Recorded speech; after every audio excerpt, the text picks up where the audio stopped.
नमस्ते एवरीवन, कैसे हैं आप सब।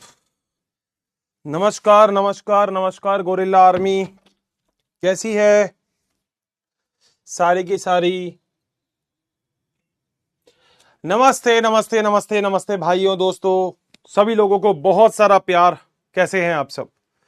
बहुत ही मस्त होंगे और जबरदस्त होंगे। आज हम थोड़े से नहाए नहाए से लग रहे हैं क्या। जल्दी आ जाओ फटाफट से। नमस्ते भाई, नमस्ते नमस्ते। क्या मेरी आवाज सभी लोगों को सुनाई दे रही है, पहले तो ये बताओ। वॉइस वगैरह सब कुछ क्लियर है, बिल्कुल ताबड़तोड़ जबरदस्त जिंदाबाद एक नंबर, कहीं कोई दिक्कत वॉइस वगैरह में। बिल्कुल मेरी आवाज सभी लोगों को सुनाई दे रही है, बिल्कुल ही अच्छे तरीके से। जल्दी से बता दो फटाफट से। अबे नो वॉइस, अबे मैं बोलता हूं वॉइस के लिए तो नो वॉइस बोल देते हो। रिफ्रेश करो, सबको आ रही है आवाज। तुम्हें पता है तुम्हें एक काम क्या करना है मुन्ना। चैन से सुना है तो जाग जाइए, सन्नाटे को चीरती हुई सनसनी फिर दे रही है आपके घरों में दस्तक। ठोक दो बेटा, ठोक दो उसे जो तुम्हारे आंखों के सामने है बेटा, आंखों के सामने है जो। फटाफट से 294 है बेटा, मुझे कम से कम 3000 चाहिए। मुझे फर्क नहीं पड़ता तुम किसका खून चूसते हो, मुझे फर्क नहीं पड़ता कि तुम कौन से टाइप के हो बेटा, मगर कर दो बेटा। 312 में काम नहीं चलता मुन्ना हमारा, कर दो नो बेटा। शिन चैंग के साथ फटाफट से कर दो। नमस्कार भाई, जय श्री राम, नमस्कार, सत श्री अकाल, क्या हाल चाल। बहुत बढ़िया। चेयर्स है चाय के साथ, चाय पी रहे हैं, बहुत बढ़िया। चुस्की के साथ चाय लेना सीखिए। सबसे पहले आपको चाय को ऐसे रखना है, फिर चुस्की के साथ चाय को पीना है। कैसे? ऐसे।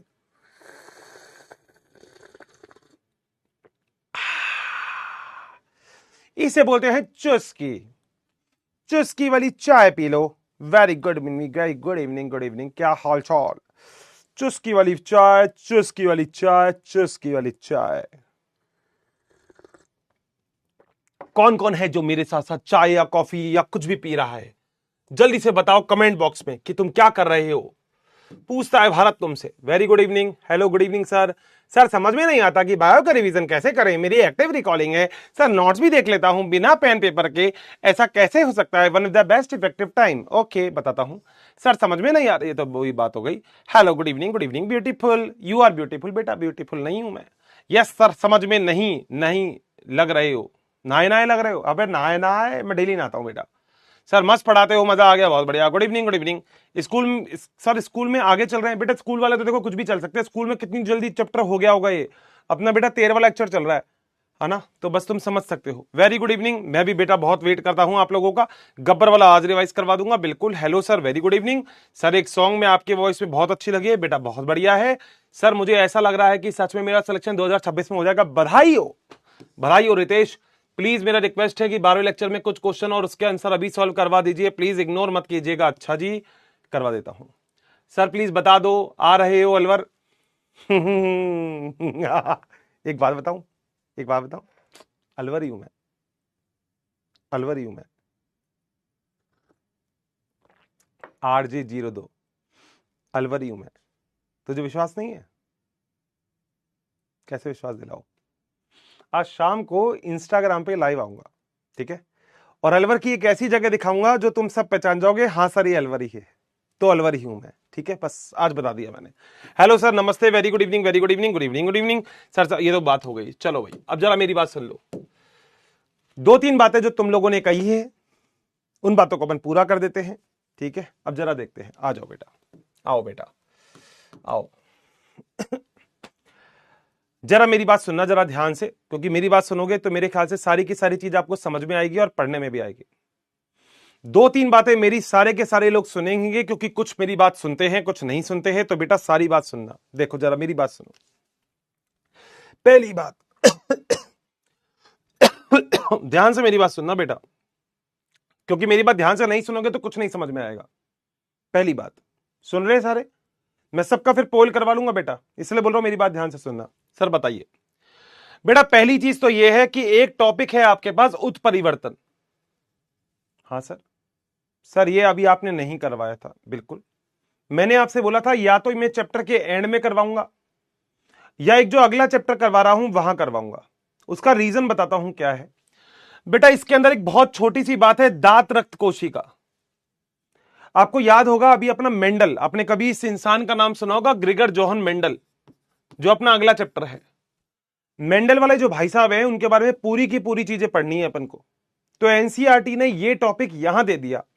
मैंने आपसे एक पॉइंट पहले भी बोला था, मैं थोड़े बहुत सीक्वेंस आगे पीछे करूंगा, मैं वैसे ज्यादा नहीं करता मगर इसका करूंगा। मैंने आनुवंशिक कूट के नाम से जो भी चीज थी वो आपको बता दी। वो 64 कूट होते हैं, ट्रिपलेट होते हैं, सब पता है ना, बहुत बढ़िया। कोमल रहित होते हैं, सही बात। मगर ये उत्परिवर्तन बेटा वाला जो टॉपिक है, दांत रक्त कोशिका वाला बिंदु उत्परिवर्तन, बेटा ये अभी मत पढ़ो। देखो मैं ज्यादा बड़ी बात नहीं बोल रहा, मगर शायद अपने जितने भी लेक्चर आएंगे उसके अंदर शुरू के 7-8 लेक्चर में ही उत्परिवर्तन वाला टॉपिक आ जाएगा। अगर बिना समझे पढ़ना है तो मैं पढ़ा दूंगा इसी चैप्टर में, मगर अगर ये टॉपिक को थोड़ा सा मेरे लिए लेके चलना है तो लेके चल सकते हैं। बस उत्परिवर्तन की बात कर रहा हूं। एक बात तो ये, दूसरी बात, आप सभी लोगों को नोटिफिकेशन नहीं होगा मगर मैं आपको बता देता हूं, कल जो मेरी क्लास है आपके बैच में बेटा, वो क्लास रिकॉर्डेड आने वाली है। सर ऐसा क्यों? बता देता हूं, सब कुछ बताऊंगा, तुमसे कुछ नहीं छुपाऊंगा। कल जो मेरी क्लास आने वाली है कल, वो बेटा रिकॉर्डेड क्लास आने वाली है। रिकॉर्डेड क्लास लगभग 40 मिनट के आसपास। सर ऐसा क्यों? कोई रीजन है? बताता हूं। एक मीटिंग है बेटा मेरी, मतलब हम सबकी, सारी फैकल्टीज, मेरे ख्याल से कल आपको पता भी होगा, तो जो फैकल्टी वैसे लगभग सारे ही है, तो एक मीटिंग है हमारी, तो मुझे उस मीटिंग के लिए जाना पड़ेगा नोएडा। ठीक है, मीटिंग होती है ना, सबकी मीटिंग होती है, तो ऐसी एक मीटिंग है। इसलिए मैंने कोशिश क्या की है, अब जरा ध्यान से सुनना। 2 टॉपिक है हमारे पास, एक तो है मानव जीनोम परियोजना, ह्यूमन जीनोम प्रोजेक्ट। अच्छा सर, बहुत बढ़िया। और एक और छोटा सा टॉपिक है जिसका नाम है DNA fingerprinting. DNA fingerprinting, DNA अंगुली छाप। ये 2 टॉपिक है। और मैंने ये चीज आपको बताई थी कि उत्परिवर्तन वाला जो टॉपिक है वो मैं आपका नेक्स्ट चैप्टर में ही पढ़ाऊंगा, इस चैप्टर में नहीं पढ़ाऊंगा, नेक्स्ट चैप्टर में, क्योंकि वहीं पे ही आएगा ये। सर समझ गए हम ये तो बेटा इन दोनों टॉपिक में से आसान टॉपिक एचजीपी है, मुश्किल टॉपिक ये है मानव जीनोम परियोजना। ये बेटा मानव जीनोम परियोजना, ये बहुत, मानव जीनोम परियोजना नहीं, डीएनए अंगुली छाप, ये मुश्किल है। तो बेटा ये तो हम करेंगे आज, और इसका लेक्चर रिकॉर्डेड क्लास एचजीपी का मैं आपको प्रोवाइड करवा दूंगा। मैंने कर लिया ये मैंने रिकॉर्ड भी कर दिया, पहले ही कर दिया, नहाने से पहले कर दिया था रिकॉर्ड, ये तो मैंने रिकॉर्ड करवा दिया है। तो ये आपको 20-40 मिनट का, मैंने ज्यादा बड़ा इसलिए नहीं बनाया, मैंने कहा नहीं तो मैं ये चाहता तो उत्परिवर्तन भी इसमें ही करवा देता, मगर मुझे लगता है कि लाइव क्लास में आऊंगा तो ज्यादा अच्छा रहेगा। तो मेरे ख्याल से आप भी यही चाहते हो कि मैं लाइव क्लास में आऊं। एक बात और याद रखना, ये जब आप टॉपिक पढ़ लोगे कल वाली क्लास में, उसके बाद मैं नेक्स्ट क्लास में इसका रिवीजन भी करवाऊंगा, रिवीजन भी करेंगे, और इनफैक्ट कोशिश करेंगे कि पूरे चैप्टर का ही या इंपॉर्टेंट टॉपिक्स का रिवीजन हो जाए। क्या मेरी बात यहां की सबको क्लियर है? क्या हर्षित सर कल की क्लास रिकॉर्डेड आएगी, हम एक बात समझ चुके। हर्षित सर दूसरी बात यह है कि उत्परिवर्तन आप नेक्स्ट चैप्टर में करवाओगे, दूसरी बात समझ चुके। और हर्षित सर तीसरी बात हम समझ चुके, डीएनए फिंगरप्रिंटिंग आप आज पढ़ाने वाले हो, क्योंकि ये बड़ा टॉपिक है, आप खुद समझ सकते हैं, क्योंकि इस टॉपिक के अंदर बेटा बहुत ही बड़े बड़े डायग्राम्स हैं आपके पास। अगर आप ध्यान से देखें तो देखो ये डायग्राम है, चाहोगे ये डायग्राम खुद से बनाना तो बेटा मैं तुम्हें ये डायग्राम आज बनवा के दिखा दूंगा, तुम खुद बनाना चालू कर दोगे इस डायग्राम को। बताओ क्या मेरा पॉइंट क्लियर है? सारे लोगों को मेरी बात खोपड़ी में घुस गई क्या? तो कल अगर रिकॉर्डेड क्लास है तो बोलना मत हर्षित सर ने नहीं बताया, हर्षित सर बता के गए हैं कि क्लास कल की रिकॉर्डेड होगी। बताओ क्या ओके है, डन है मेरी बात, समझ में आ गई सभी लोगों को? बता दो भैया, बता दो क्या सभी लोगों को मेरी बात समझ में आ गई है? यहां तक डन है तो अपन आगे चलते हैं, जल्दी बता दो, बात डन होनी चाहिए।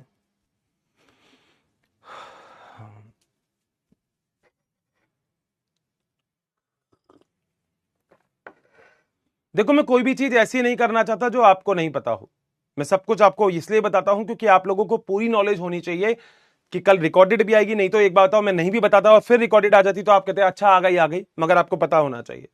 बट एक बात याद रखना, रिकॉर्डेड क्लास में अगर समझ में नहीं आए, मान लो वैसे तो ऐसा होता नहीं है क्योंकि समझने वाला टॉपिक है ही नहीं एक्चुअली वो, मगर रिकॉर्डेड क्लास में अगर जो मैं टॉपिक पढ़ाऊं अगर वो समझ में नहीं आए तो कोई दिक्कत नहीं है, जो नेक्स्ट क्लास अपनी होगी रिकॉर्डेड के बाद वाली, नेक्स्ट वीक वाली, उसमें मैं उस टॉपिक को पहले रिकॉल करूंगा तुम्हारे सामने पूरा, और चाहोगे तो उत्परिवर्तन भी करवा दूंगा। तो दोनों चीज मुझे बता देना, ठीक है, दोनों चीजें डन है बेटा।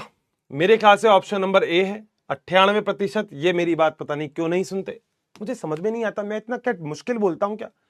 आसान आसान तरीके से आपको सारी चीज बता देता हूं। ऐसा बताओ पेज कहीं लिखा हुआ दिखाई देगा किसी बैच में? नहीं ना। टीचर नहीं आता तो नहीं आता क्लास में, टीचर कहता रिकॉर्डेड आ गई भैया, आ गई मेरी मर्जी दूंगा। मगर मैं तुमसे बोल के जा रहा हूं रिकॉर्डेड की, भैया रिकॉर्डेड आएगी, और रीजन बता दिया। देखो क्लास कैंसिल करने से ज्यादा अच्छा है रिकॉर्डेड दे दूं, और मैंने ज्यादा लंबा रिकॉर्डेड नहीं दिया, मैं 1.5 घंटे का, ये वाला टॉपिक लगभग 1-1.25 घंटे का होगा, और ये टॉपिक जो मैं आज पढ़ाने वाला हूं ये मैं रिकॉर्डेड दे सकता था, मगर मुझे पता है रिकॉर्डेड में आपको समझ में नहीं आएगा ये टॉपिक, तो इसको आज मैं समझाना चाहूंगा, ठीक है? क्लियर है मेरी बात? आ जाओ बेटा। तो दोस्तों आज जो हम टॉपिक स्टार्ट कर रहे हैं उस टॉपिक का नाम है डीएनए अंगुली छाप। अरे सर इतना इंपॉर्टेंट टॉपिक, अरे बेटा देखते रहो तुम, मजा आ जाएगा तुमको। इसको इंग्लिश में बोलते हैं बेटा डीएनए फिंगरप्रिंटिंग।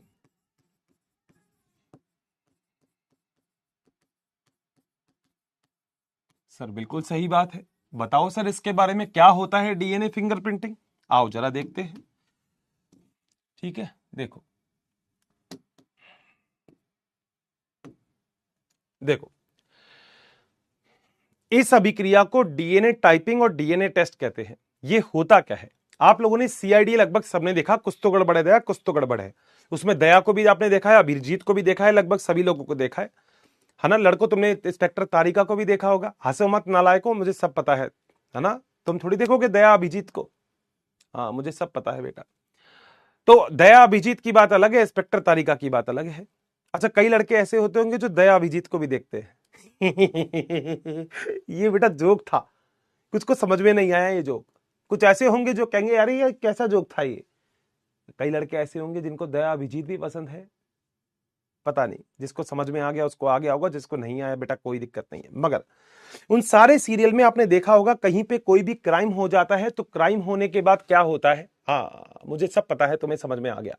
क्राइम होने के बाद बेटा क्या होता है, वहां पे सारे के सारे लोग जाते हैं, और जाने के बाद बाल का सैंपल, स्किन का सैंपल, हेयर का सैंपल, बाल स्किन एक ही हो गया, यूरिन का सैंपल, यूरिन भी क्या, ब्लड का सैंपल या स्पर्म का सैंपल, ये निकाल लाते हैं और इससे डीएनए टेस्ट करवाते हैं। तुमने देखा होगा एक छोटा सा बच्चा है मान लो, और दो मम्मी पापा यहां खड़े हैं, ये कह रहे मेरा बच्चा, ये कह रहे मेरा बच्चा। तो बेटा बच्चा तो छोटा सा है, ये रहा बच्चा छोटा सा, ये थोड़ी बताएगा मैं इसका बच्चा हूं या इसका बच्चा हूं। तो बेटा वो जो बच्चा है छोटा सा उसका डीएनए टेस्ट करवा लो आप।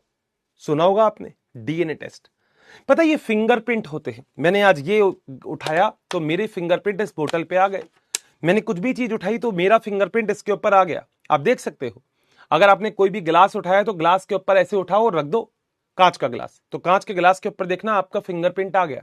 मगर बेटा डीएनए बहुत अलग चीज होती है, मतलब आपका डीएनए बाकी सब डीएनए से अलग है। आपका भाई और आप, मम्मी पापा चाहे एक ही क्यों ना हो बेटा, मगर दोनों का डीएनए अलग अलग होता है। मम्मी का डीएनए अलग और आप मतलब आपके भाई का डीएनए अलग और आपका डीएनए अलग, ये वाली बात हमेशा याद रखिएगा। क्लियर है? अब जरा आ जाओ पहला पॉइंट, इसे डीएनए टेस्ट या डीएनए टाइपिंग भी कहते हैं।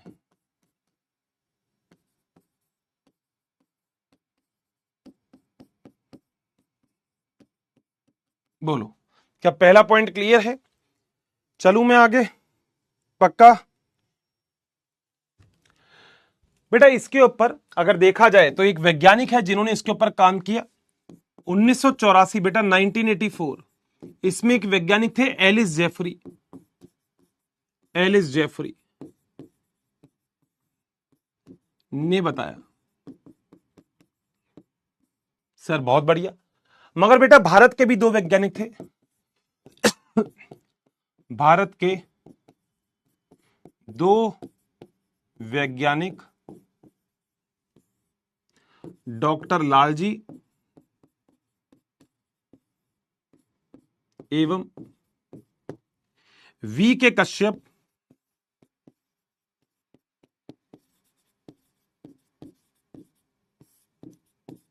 ने भी इस पर कार्य किया।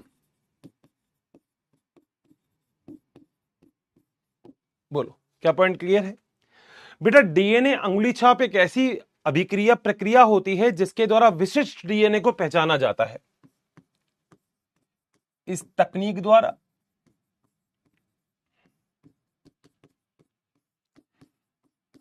विशिष्ट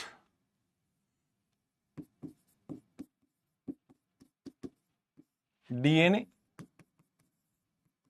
को पहचानते हैं।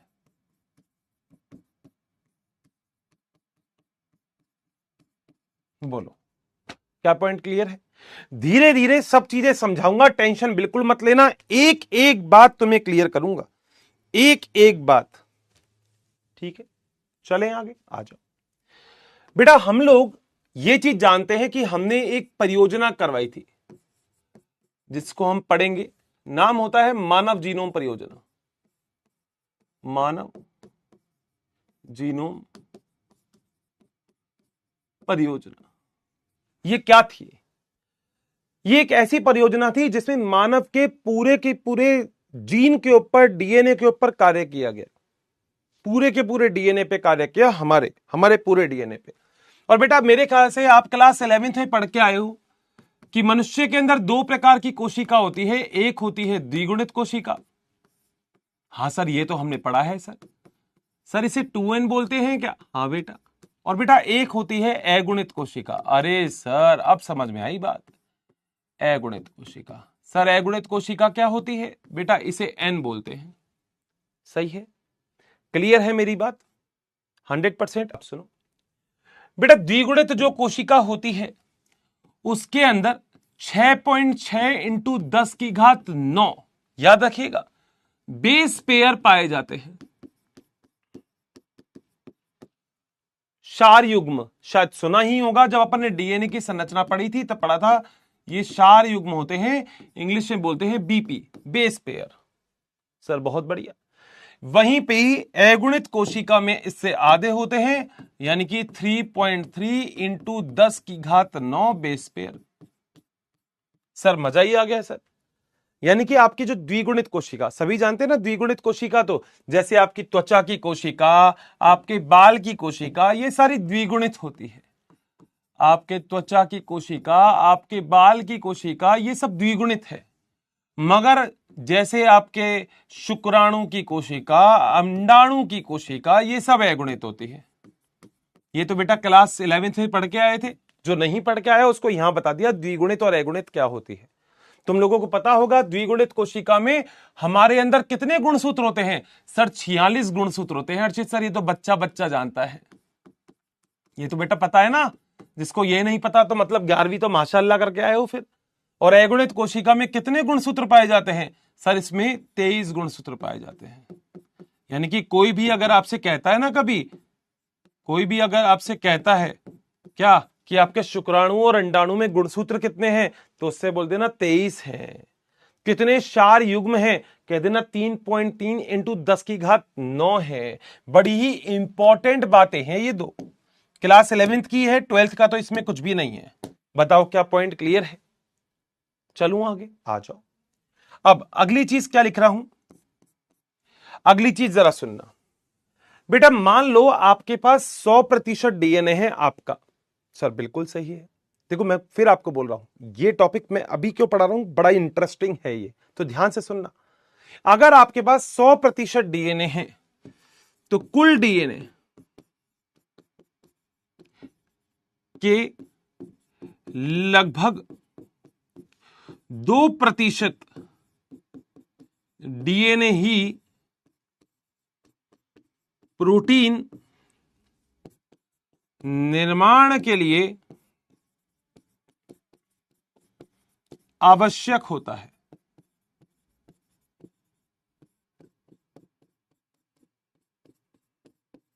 अरे सर क्या बात लिख दी आपने, बात समझ गए होंगे। तुम्हारे पास मान लो 100% डीएनए है। हाँ सर, तुमने पढ़ा है प्रतिकृतियां जिसमें डीएनए से डीएनए बनता है, बिल्कुल। तुमने पढ़ा है अनुलेखन जिसमें डीएनए से आरएनए बनता है, बिल्कुल। तुमने पढ़ा है अनुवादन जिसमें आरएनए से प्रोटीन बनता है, बिल्कुल। तो मैं क्या बोल रहा हूं, अगर 100% डीएनए तुम्हारे पास है तो केवल 2% जो डीएनए है वो ही काम आता है, किसके लिए? प्रोटीन बनाने के लिए। सारे क्वेश्चन लग रहे हैं ना लाइन टू लाइन नीट के क्वेश्चन है, यही तो थ्योरी है बेटा। अगली चीज सुनो, मजेदार चीज है बेटा सारी। अगली चीज सुनो, मनुष्य में या मनुष्य का 99.9% जो डीएनए है वो समान होता है। समान का मतलब इक्वल होता है, मगर 0.1% जो डीएनए है, अरे सर ये अलग होता है। और 0.1% बेटा कितना हो गया? ये लगभग हो गया, ये लगभग हो गया 3 × 10⁶ बेस पेयर। तो कोई अगर आपसे ये कहता है कि आपकी बॉडी के अंदर कितना प्रतिशत डीएनए, अब ध्यान से देखो, मेरी बात सुनोगे तो मैं सब समझा दूंगा मैं क्या बोल रहा हूं। देखो ये बात तुम भी जानते हो, जिस प्रोटीन की तुम्हें जरूरत है उसी प्रोटीन की जरूरत मुझे है, तुम्हारे पापा, तुम्हारी मम्मी, तुम्हारे दोस्त, सबको, क्योंकि हम सब इंसान ही तो हैं। तो जो डीएनए तुम्हारे पास है वही डीएनए मेरे पास भी होगा। सर मगर अभी तो आप बोल रहे हो कि डीएनए तो अलग अलग होगा। बिल्कुल अलग अलग होगा, तभी तो पहचानोगे अपराधी कौन है, तभी तो पहचानोगे इस बच्चे के मम्मी पापा कौन है। अगर सबका डीएनए एक जैसा हो गया तो एक बच्चे के कई सारे मम्मी पापा, ऐसा तो बेटा हो नहीं सकता, लड़ाइयां हो जाएंगी बेटा। मेरी बात समझ रहे हो ना? हाँ, तुम्हारे चेहरे पर ये जो मुस्कुराहट है ना, मैं पूरी बात समझ रहा हूं कि तुम समझ गए हो। तो इसका मतलब तुम्हारा मेरा डीएनए, तुम्हारा और तुम्हारे भाई का, फलाना का, डिकाना का, अट्रम का, सट्रम का, राम का, मोहन का, सोहन का, सबका डीएनए एक जैसा है, क्योंकि सबको बराबर प्रोटीन चाहिए। सर बात तो आपकी सही है, मगर सारा ही डीएनए एक जैसा होगा तो बेटा एक बात आओ, फिंगरप्रिंटिंग क्या करेगा? स्पेक्ट्रस सालुकी क्या करेगा बेटा? दया तो खैर कुछ नहीं करता, दया का काम तुम्हें पता है गेट तोड़ने का होता है, दया के पास तो कुछ नहीं होता। मगर बेटा सालुकी तो बेटा वैज्ञानिक है, वो तो पता करता है कि अपराधी कौन है। इंस्पेक्टर तारिका उसकी हेल्प करती है, तुम्हें पता है ना सीआईडी के दोनों कैंडिडेट है। तो बेटा सीधी सी बात है, हमारे पास नीट के एग्जाम में क्वेश्चन, ये सारे क्वेश्चन बेटा नीट के ही बन रहे हैं। मैं कहां कहां मार्क करता फिरूं बेटा। सारी चीज याद रखना कि तुम्हारा लगभग इतना डीएनए एक दूसरे से अलग है। और बेटा याद रखिएगा, ये डीएनए प्रोटीन नहीं बनाता, जो अलग है वो प्रोटीन बनाने में सक्षम नहीं है। ये प्रोटीन निर्माण में सहायक नहीं है। बताओ मेरा पॉइंट क्लियर है क्या? अरे सर मजा ही आ गया, थ्योरी क्या पढ़ ली है। क्योंकि बेटा देखो, तुम्हारा मेरा डीएनए उतना तो बराबर होगा, जो प्रोटीन की जरूरत तुम्हें है वही सबको है। मगर बेटा कुछ % डीएनए तुम्हारा और मेरा अलग होगा। वो क्यों होगा वो मैंने बता दिया। चले अब हर्षित सर ये होता क्या है, क्या चीज होती है ये? सुनो बेटा, बेटा मैं नॉर्मल तरीके से अगर बात करूं तो मैं आपसे 1-2 बातें बोल सकता हूं। सर जैसे आप क्या बोलना चाहते हो, यहां देखना जरा ध्यान से। बेटा आपका जो डीएनए होता है ना, उसमें कुछ भाग ऐसे होते हैं जिनकी बार बार पुनरावृत्ति होती रहती है। मैं लाइन लिख रहा हूं, लाइन समझना पहले। डीएनए में कुछ भाग की बार बार पुनरावृत्ति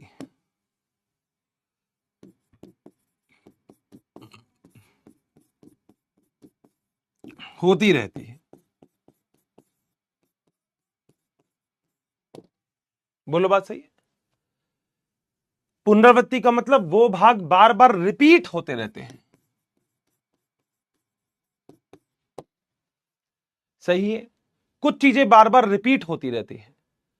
और बेटा ये जो बार बार रिपीट हो रही है चीज, रिपीट होने का मतलब जैसे मान लो किसी का ये डीएनए है, तो डीएनए का एक भाग है मान लो AAGGTT, तो फिर आएगा AAGGTT, फिर आएगा AAGGTT, फिर आएगा AAGGTT। तो कुछ भाग ऐसे होंगे जिसकी पुनरावृत्ति बार बार होती रहेगी। ये डीएनए है तो कुछ भाग आप देख रहे हो बार बार अपने आप को रिपीट करता है।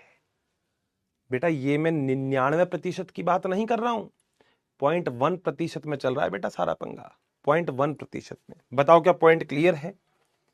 100%। चलें आगे, ठीक है। ये जो पुनरावृत्ति वाली चीजें होती है ना, इसे हम टेंडन बोलते हैं। क्या बोलते हैं? टेंडन। पुनरावृत्ति वाली चीज को क्या बोलते हैं? टेंडन। इन्हें टेंडन कहा जाता है। बोलो बात सही? ठीक है। अब बायोलॉजी कहती है कि जो टेंडन है, टेंडन, इसके बेटा दो प्रकार होते हैं। अरे सर मैं बोल रहा हूं ना, थ्योरी ऐसे ही करेंगे बेटा, मजा तो तभी है। दो प्रकार होते हैं, ठीक है सर। कौन कौन से? बेटा एक होता है छोटा, एक होता है बड़ा। टेंडन का मतलब रिपीट।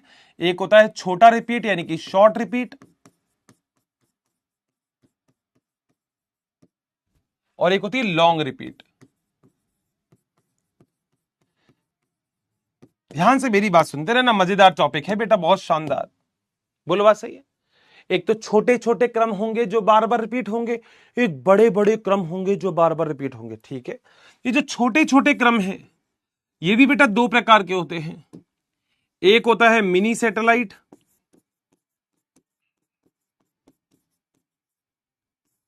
मिनी सैटेलाइट,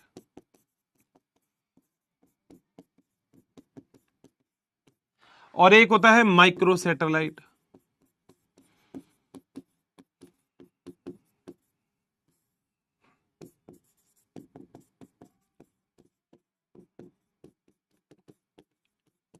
बेटा देखो, मैं अगर चाहूं तो इन सब चीजों को ऐसे ही रटा सकता हूं आपको, मगर मैं रटवाऊंगा बिल्कुल भी नहीं।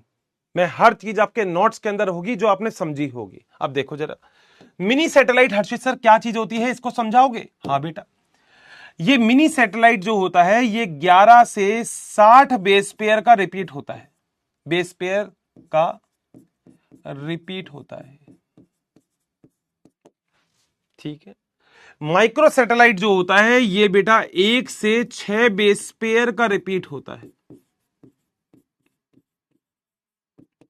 यानी कि कोई चीज केवल 6 बार रिपीट हो रही है और कोई चीज 11 से 60 बार रिपीट हो रही है। तो जो चीज 11 से 60 बार रिपीट होगी उसे बोलेंगे मिनी सैटेलाइट। जो चीज इससे ज्यादा यानी कि लगभग 1 से 6 बार, सॉरी इससे कम 1 से 6 बार रिपीट होगी, वो होगी माइक्रो सैटेलाइट। बताओ क्या दोनों बात क्लियर है? मेरी बात ध्यान से समझोगे तो मैं इस चीज को आपको इतने अच्छे से समझा दूंगा। मगर देखो टॉपिक थोड़ा सा अलग है, अभी तक जो आप पढ़ रहे थे उनसे थोड़ा अलग टॉपिक है, वैसा कॉमन टॉपिक नहीं है ये थोड़ा सा अलग है। तो इसको समझने के लिए थोड़ा सा आपको दिमाग मेरे साथ साथ चलाना ही पड़ेगा। चले बेटा, अब ऐसी चीज जो 11 से 60 बार रिपीट हो रही है, 11 से 60 बार, मान लो कोई चीज है, सपोज करो 1 2 3 4 या 1 2 3 या फिर 1 2 3 4 5 या फिर 1 2 3 4 5 6, इतनी बारी रिपीट हो रही है, वो तो हो गया माइक्रो सैटेलाइट। जो लगातार 11 बार रिपीट हो रही है वो हो गया मिनी सैटेलाइट। वाह सर। और यहां पर ये देखो लॉन्ग रिपीट और है बेटा। लॉन्ग रिपीट का मतलब क्या होता है? जो 60 से अधिक बार रिपीट हो। अरे सर बढ़िया, ये होता है 60 से अधिक बार रिपीट। बोलो बात सही। अब बायोलॉजी ये कहती है कि जो चीज 11 से 60 बार रिपीट हो रही है आपके शरीर में, उसका एक नाम बायोलॉजी ने दे दिया, उसको बोल दिया VNTR। पूरा नाम इंग्लिश में हिंदी में लिख देता हूं, वेरिएबल नंबर ऑफ टेंडन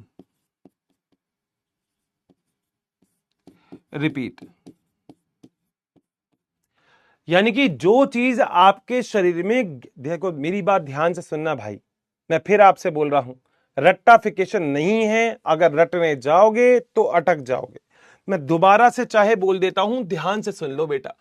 मैं आज आपको पढ़ा रहा हूं डीएनए अंगुली छाप अभिक्रिया। ये एक ऐसी अभिक्रिया है जिसके द्वारा आप लोग पता लगाते हो कि आपका डीएनए दूसरे से कितना अलग है। इसके द्वारा आप पता लगाते हो कि असली माँ बाप कौन है, इसके द्वारा पता लगाते हो कि कहीं अपराध हुआ तो वो अपराध किसने किया। नहीं तो बेटा देखो, दया के पास तो इतना ही दिमाग है, कहीं पे खून हो जाएगा, दया कहेगा अरे डॉक्टर साहब कह रहे हैं हाँ इसका भी लाल खून है, मेरा भी लाल खून है, तो सर ये लाल लाल खून वाले, बेटा सबका ही लाल खून है। तो याद रखना, हमने डीएनए देखना पड़ेगा। आपके पूरे शरीर में केवल अगर देखा जाए तो डीएनए के लिए ये बड़ी इंपॉर्टेंट चीज है कि 100% जो आपका पूरा डीएनए है इसमें केवल 2% डीएनए ही प्रोटीन बनाता है। तो सर 99% अलग है, वही आपको दूसरे से अलग करता है। 2% डीएनए प्रोटीन बनाएगा, 98% डीएनए बिल्कुल अलग है। सर मजा आ गया। ये तो बात हो गई प्रोटीन बनाने के बारे में, प्रोटीन के लिए कि 100% डीएनए में से 98% जो डीएनए है वो बेटा प्रोटीन नहीं बनाता। सर बिल्कुल खोपड़ी में चली गई सर हमारे बात। आपके शरीर में द्विगुणित और अगुणित कोशिका होती है। द्विगुणित में इतना बेस पेयर होता है, ये तो हमने बेस पेयर तो पढ़े ही थे जब हमने डीएनए का बी डीएनए मॉडल देखा था। वॉटसन और किक ने दिया था, मैंने डायग्राम बताया था, याद है? अंधेरा कायम रहे 20 एंगस्ट्रॉम का, ये जो पूरा घूम रहा है ये 34 एंगस्ट्रॉम का, 2 नाइट्रोजन क्षारक के बीच में 3.4 एंगस्ट्रॉम। अरे हर्षित सर हमें याद आ गया, 3D मॉडल बता रहे हो आप तो, किसका? डीएनए का बी डीएनए मॉडल बताया था। बहुत सही है सर, मजा आ गया। मगर अब अगले ही पॉइंट में एक बहुत प्यारी बात है। क्या? अगले पॉइंट में है कि मनुष्य में यानी कि तुम्हारा और मेरा लगभग 99.9% डीएनए समान है, एक जैसा है। तो सर फिर पंगा 0.1% डीएनए तुम्हारा मेरा अलग है। अच्छा, और एक बात बताओ, अब तुम्हारे में, तुम्हारे अड़ोसी में, पड़ोसी में कौन सी चीज अलग है?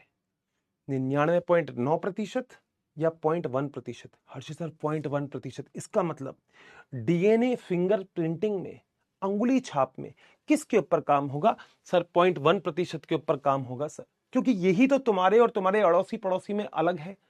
तो जो समान है उससे थोड़ी बता पाओगे कि खून किसने किया, जो अलग अलग है उससे बता पाओगे खून किसने किया। क्योंकि बेटा फिंगरप्रिंट जो होता है वो इतना एक्यूरेट नहीं माना जाता, इसलिए हम डीएनए फिंगरप्रिंट करवा रहे हैं। सर मजा आ गया। अब असली पॉइंट ये है, डीएनए में कुछ भाग की बार बार पुनरावृत्ति होती है, जिसे हम टेंडन बोलते हैं। बहुत बढ़िया। अब ये पुनरावृत्ति कितने प्रकार की? 2 प्रकार की, या तो छोटी पुनरावृत्ति या बड़ी पुनरावृत्ति। छोटी पुनरावृत्ति या तो 1 से 6 बेस पेयर की, इसमें एक और होगा जो 11 से 60 बेस पेयर की होगी। ये जो 11 से 60 बेस पेयर की पुनरावृत्ति है इसे ही हम वीएनटीआर बोलते हैं। और बेटा इसी वीएनटीआर का उपयोग, इसका उपयोग डीएनए फिंगरप्रिंटिंग में करते हैं, डीएनए अंगुली छाप में करते हैं, अंगुली छाप में करते हैं। बताओ क्या पॉइंट क्लियर है?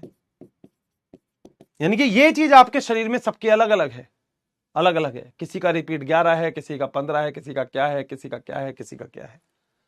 ये आपके काम का नहीं है क्योंकि ये लॉन्ग रिपीट है, 60 से अधिक रिपीट है, इतना हम चेक नहीं कर सकते। बताओ क्या पॉइंट क्लियर है? चलें आगे, पक्का? तो अर्षित सर थोड़ी सी बात आपके, क्या हमें वीएनटीआर के बारे में बताओगे? बेटा मैं तो बैठा ही इसलिए हूं बेटा कि मैं तुम्हें यही समझाऊं बेटा वीएनटीआर क्या होता है। वीएनटीआर का पूरा नाम आपको पता है? Variable number of tandem repeat. Sir बिल्कुल सही है, वेरिएबल।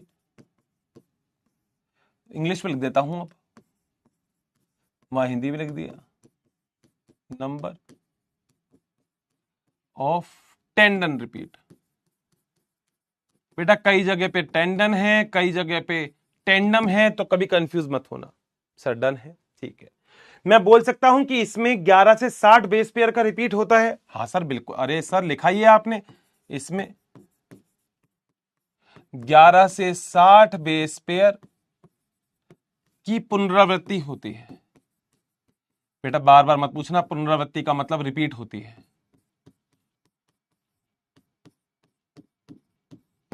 ठीक है सर, इसी का ही उपयोग अंगुली छाप में किया जाता है। सर वैसे तो आपने ये पॉइंट भी लिख दिया, मगर बेटा मैं दोबारा लिख देता हूं, इसका उपयोग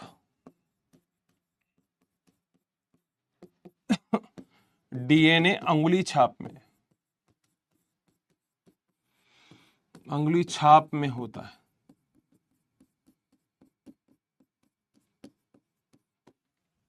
सर बहुत बढ़िया।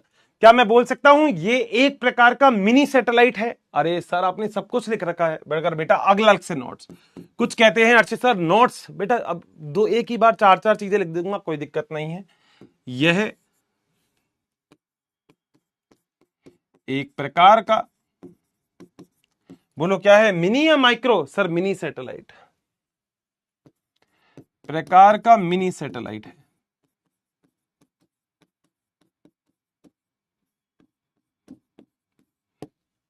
बोलो बात सही है? ठीक है बेटा, इसे पैलिंड्रोमिक सीक्वेंस भी कहते हैं। अरे सर ये बहुत अलग वर्ड है, इसको तो समझाऊंगा, इंपॉर्टेंट है। इसे पैलिंड्रोमिक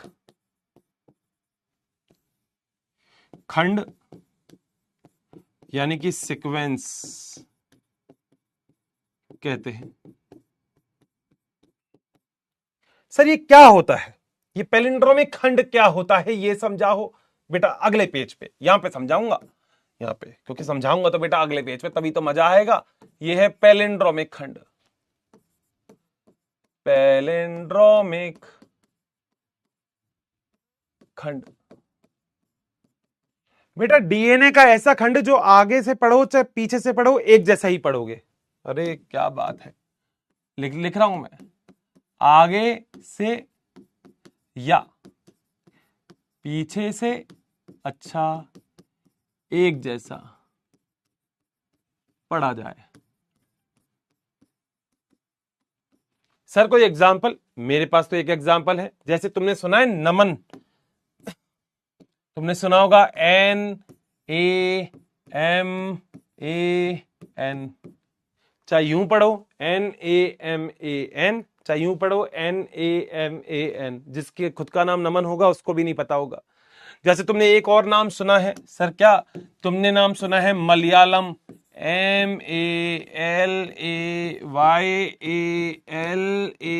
MALAYALAM। यूं पढ़ोगे तो भी मलयालम पढ़ोगे, यूं पढ़ोगे तो भी मलयालम पढ़ोगे। अरे सर क्या बात है, मगर मैं ये थोड़ी होगा डीएनए में। डीएनए में तो एडेनिन, ग्वानिन, थाइमिन, साइटोसिन होंगे। मतलब डीएनए का एक खंड जैसे GAATTC।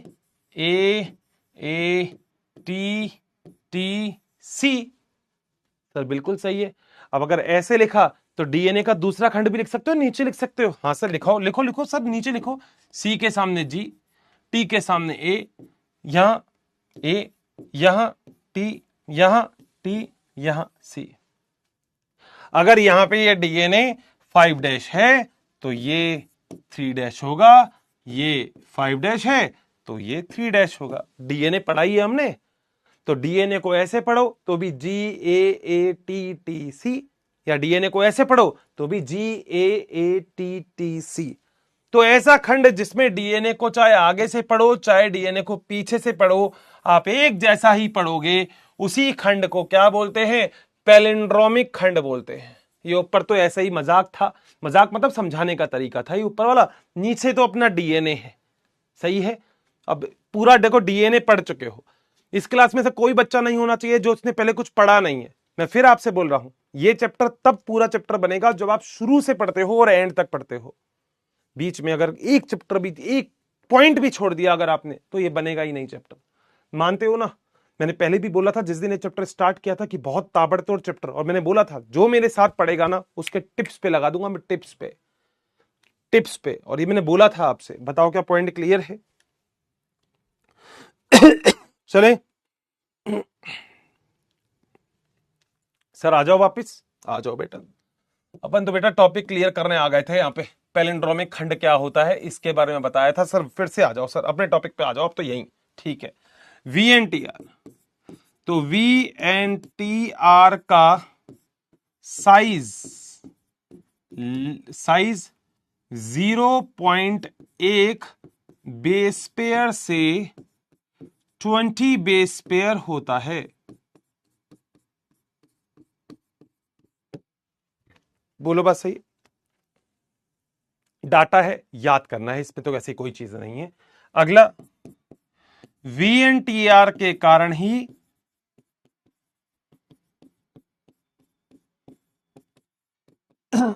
अत्यधिक विविधता, विविधता को बेटा इंग्लिश में बोलते हैं पॉलीमॉर्फिज्म।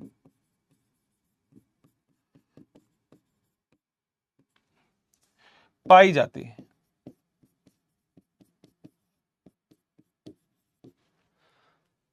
मतलब अत्यधिक विभिन्नता होगी।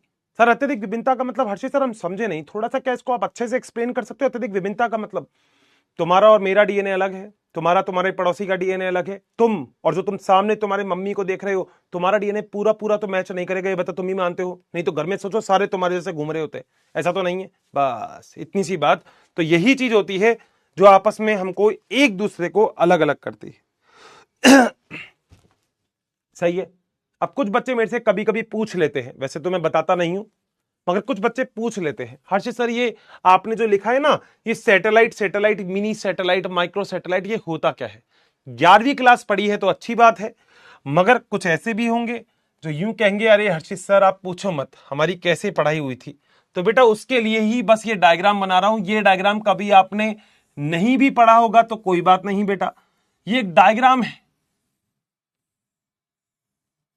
नहीं तो 11वीं क्लास में गुणसूत्र वाला टॉपिक देखना, गुणसूत्र वाला, कोशिका में गुणसूत्र वाला टॉपिक है, उसमें गुणसूत्र के ऊपर सैटेलाइट बना के दिखा रखा है उसने, देख लेना। मतलब मैं मजाक नहीं कर रहा हूं, देख लेना।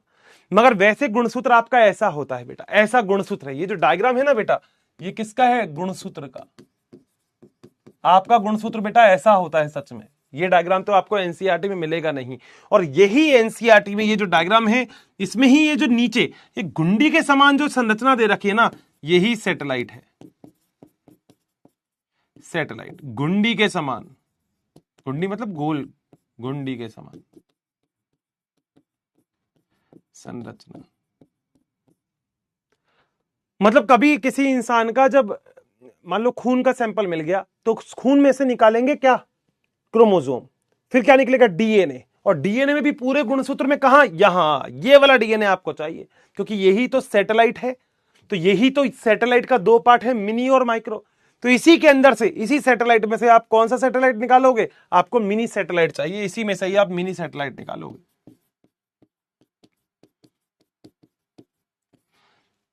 यानी कि आपके लिए पूरा डीएनए आवश्यक नहीं है, आप केवल पूरे क्रोमोसोम गुणसूत्र के अंदर केवल कहां देखोगे? सैटेलाइट को। इसी सैटेलाइट में से क्या निकालोगे? Mini satellite. क्योंकि इसी मिनी सैटेलाइट में क्या है? वीएनटीआर। और यही वीएनटीआर आपकी मदद करेगा किसमें? डीएनए अंगुली छाप अभिक्रिया में, यही मदद करेगा। तो यही तो पढ़ रहे हैं हम। अब एनसीईआरटी की बेटा देखो लाइन बहुत कंफ्यूजन है, मैं फिर बोल रहा हूं, मैं बहुत आसान आसान करके समझा रहा हूं, तो इतने ही आसान तरीके से समझ लोगे बेटा, मजा आ जाएगा। और टिपिकल तो बेटा है ही तुम्हारे पास एनसीईआरटी, वहां से भी पढ़ सकते हो, कोई दिक्कत नहीं है। चले कोई दिक्कत? सर मजा आ गया, आ जाओ बेटा, फिर आ गया, मजा आना चाहिए बस तुम्हें। तुम्हारे कॉन्सेप्ट ही तो क्लियर करने के लिए बैठा हूं मैं, और किस चीज के लिए बैठा हूं? अच्छा सर ये बात बिल्कुल सही है, आ जाओ फिर। अब बेटा दो तीन चीजें और सुनना। सर क्या सुनना है?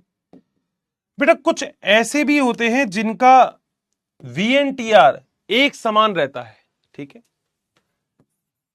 अगर कहीं पे भी ये पूछ ले कि वीएनटीआर सेम यानी कि समान किसका रहता है, पूछ सकता है बेटा आपसे। तो बेटा अगर मान लो, अगर ध्यान से सुनना, वीएनटीआर उसका समान मिल सकता है जो एक ही युग्मनज से बने हैं। आपने सुना होगा मोनोजाइगोटिक ट्विंस, एक ही युग्मनज से, युग्मनज जानते हो? जायगोट, पूरा का पूरा चैप्टर पढ़ लिया होगा। तो एक ही युग्मनज से अगर बनेंगे, एक ही युग्मनज, युग्मनज का मतलब होता है जायगोट से निर्मित, तो कोई भी चीज अगर एक ही युग्मनज से बनेगा जायगोट से, तो बेटा तो भी बन सकता है, तो हो सकता है कि उनका वीएनटीआर एक जैसा हो, माइट बी। बोलो क्या पॉइंट क्लियर है?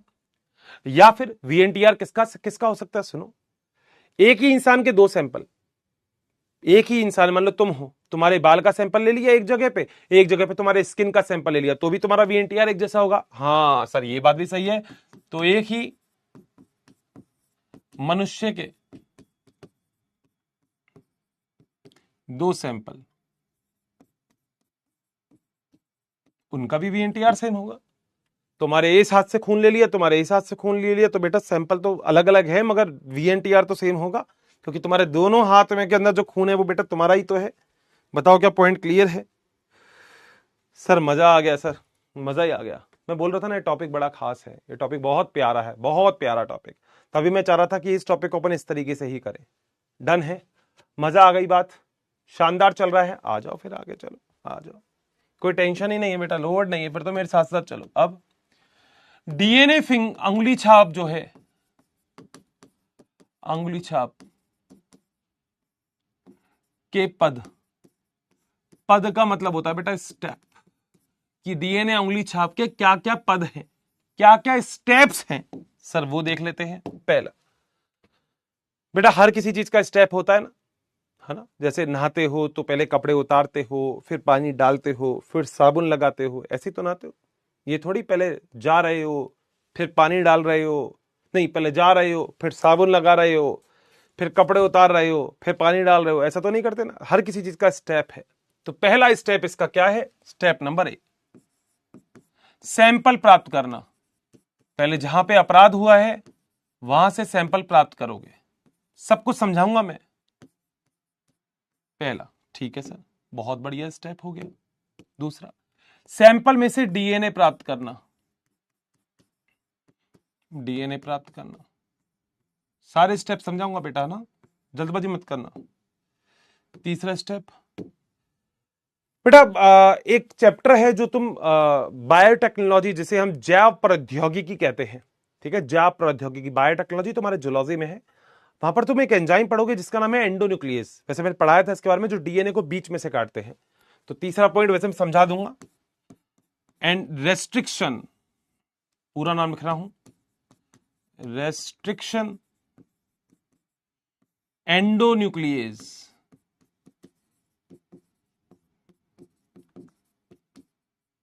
द्वारा जो डीएनए बड़ा बड़ा है ना उसके छोटे छोटे खंड करोगे, डीएनए को छोटे खंड में तोड़ना, ठीक है। अब मुझे एक बात जरा समझाना, मान लो कहीं पे अपराध हो गया, हाँ ठीक है, तो वहां पे जो सैंपल होगा बेटा वो तो थोड़ी ही मात्रा में होगा। ये थोड़ी बेटा कहीं पे अपराध हुआ और सैंपल है, सैंपल के पास में अपराधी अपना मोबाइल नंबर देके जाएगा कि अरे भैया सैंपल अगर कम रह जाए तो बता देना मुझे, मैं और सैंपल दे जाऊंगा, ऐसा तो नहीं होगा। तो बेटा जैसे तुम फोटो स्टेट करवाते हो, तुम्हारे पास कोई कॉपी है और तुम अगर उस कॉपी की फोटो स्टेट करवा रहे हो, ऐसे ही बेटा याद रखना तुम यहां पे डीएनए की कॉपी करते हो। तो अगला पॉइंट है पॉइंट नंबर डी, और वो क्या है? डीएनए की अनेक कॉपी। ये तुम जूलॉजी में पढ़ोगे। पीसीआर, ये मशीन होती है बेटा जिसका नाम पॉलीमरेज चेन रिएक्शन, मैं नहीं पढ़ाऊंगा मगर कॉपी करने के काम में आती है, फोटोस्टेट मशीन है, इसका पूरा नाम लिख रहा हूं बस मैं, ये तुम जूलॉजी में पढ़ोगे। पॉलीमरेज चेन रिएक्शन, अनेक कॉपी और अनेक कॉपी प्राप्त करना, सही है। देखो जूलॉजी में भी बहुत सारी चीजें पढ़ रहे हो, अब ये चैप्टर तो वैसे जूलॉजी के बाद ही आना चाहिए, मगर कोई बात नहीं बेटा, हो गया तो अच्छी बात है, नहीं हुआ तो भी कोई दिक्कत नहीं है, मैं समझा दूंगा सब कुछ। डी के बाद अगला पॉइंट है सर ई, ठीक है, जेल इलेक्ट्रोफोरेसिस करना।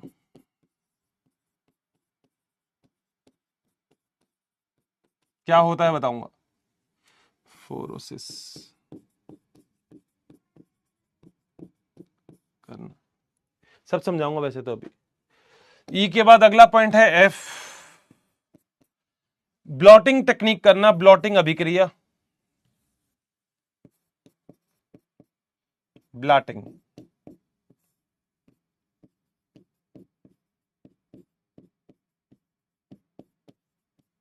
अभिक्रिया। मजा आ गया क्या? देखो ये पॉइंट ना तुम अभी खुद ही स्टेप बाय स्टेप करने लग जाओगे, मगर मेरी बात सुनते रहना। एफ के बाद अगला पॉइंट है जी, ऑटो रेडियोग्राफी।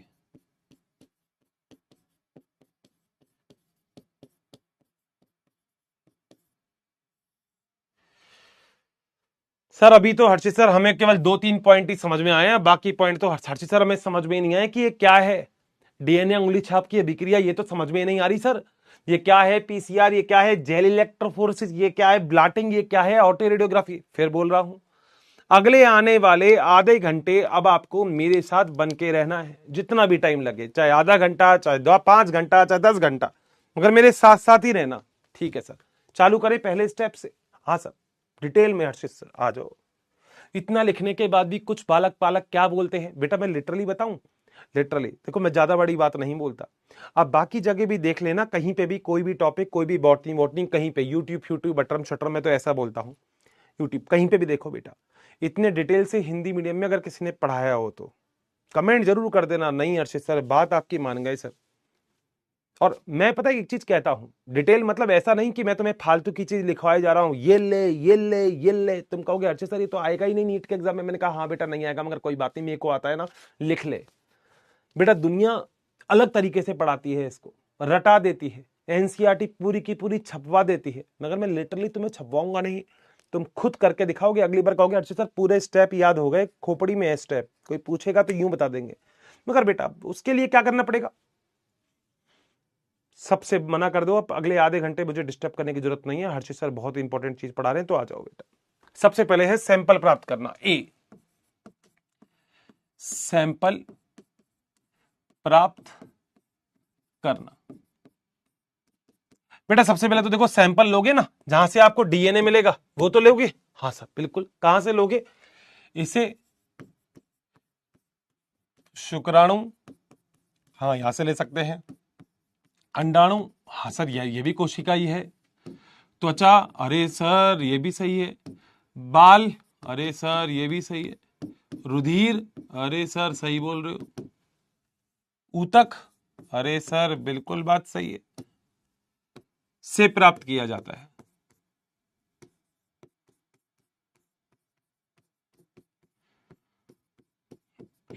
तो बेटा सबसे पहला काम तो हो गया, क्या काम हो गया, सबसे पहला काम तो आप जिस भी जगह पे गए हो, अपराध शाखा या कहीं पे भी, वहां से सैंपल ले लो, जो भी मिलता है तुम्हें, इनमें से कुछ भी मिले बेटा उठा लो वहां से। फिंगरप्रिंट नहीं, वो उठाओ जिसमें से डीएनए हो। सर ठीक है सर, पहला पॉइंट हो गया ए पॉइंट हो गया। अगला डीएनए प्राप्त करना, सर बी पॉइंट बेटा बिल्कुल। पॉइंट नंबर बी कर रहा हूं सर, लिख दो सर, लिख दो नोट्स में लिख दो सर, डीएनए प्राप्त करना।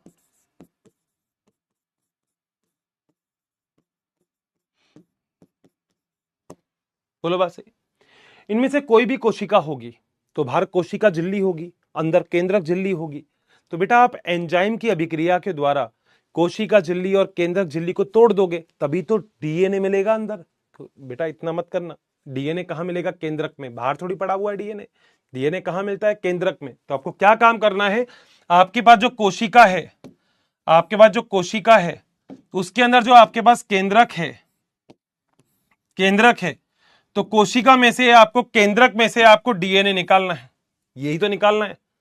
तो आप कोशिका झिल्ली और केंद्रक झिल्ली को एंजाइम अभिक्रिया के द्वारा तोड़ोगे। लिख देता हूं बेटा, कोशिका व केंद्रक झिल्ली या केंद्रक को एंजाइम द्वारा तोड़कर डीएनए प्राप्त करते हैं।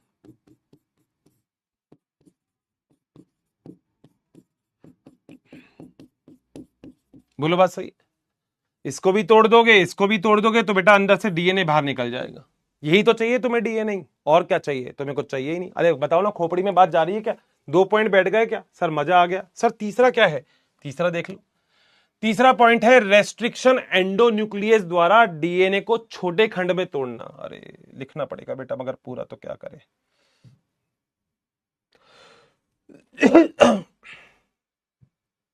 आ जाओ बेटा, सी रेस्ट्रिक्शन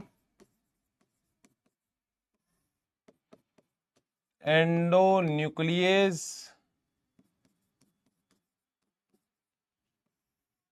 द्वारा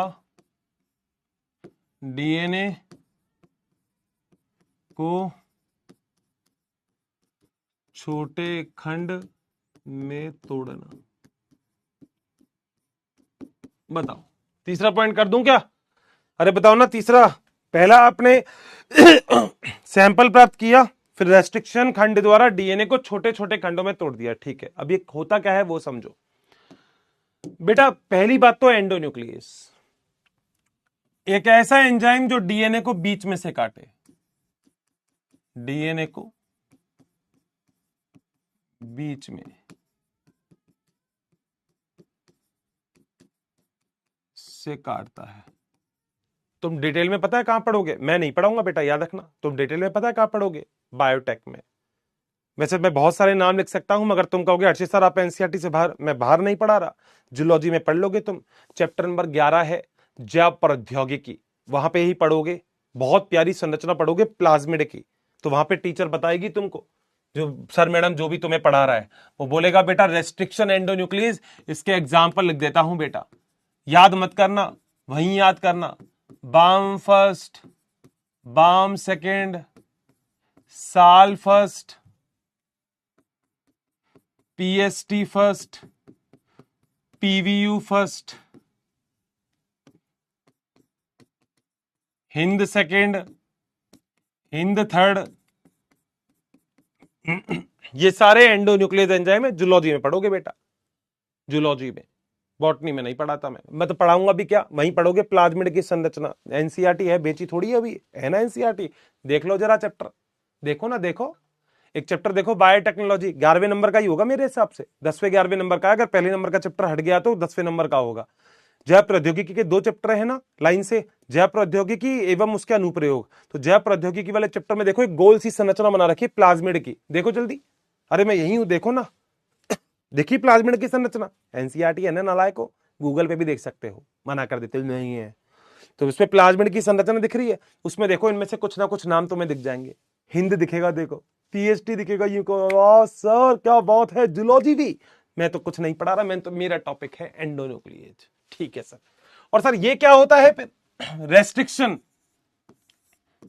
जो डीएनए को एक नियत स्थल से काटे, नियत स्थल से काटे। अब कुछ पता है, कुछ बच्चे बोलेंगे नियत क्या होता है? बेटा नियत का मतलब होता है स्पेसिफिक। मेरी हिंदी ना बहुत सही है। नियत स्थल का मतलब हर जगह से नहीं काटे, जहां से उसको काटना है वहीं से ही काटे। अब तुमसे किसी ने बोला तार काटे आओ, अब ये थोड़ी बेटा मेन लाइन ही काट आओगे तुम। समझ रहे हो मेरी बेटा, मेरी बात सुन रहे हो? मम्मी ने बोला झाड़ू लगा के आ, तो ये थोड़ी झाड़ू लेके बड़ों से के घर में चल जाओगे, आ गया हूं मैं, जिंदगी आ गया हूं मैं, आंटी हट जाओ झाड़ू लगाने आया हूं। मम्मी ने बोला झाड़ू लगाओ, इसका मतलब अपने घर की लगाओ। ये थोड़ी झाड़ू लेके पड़ोस के घर पहुंच जाओगे, अरे मम्मी ने बोला झाड़ू लगाओ, तुम्हारे घर की लगाऊंगा आज, ऐसा नहीं ना।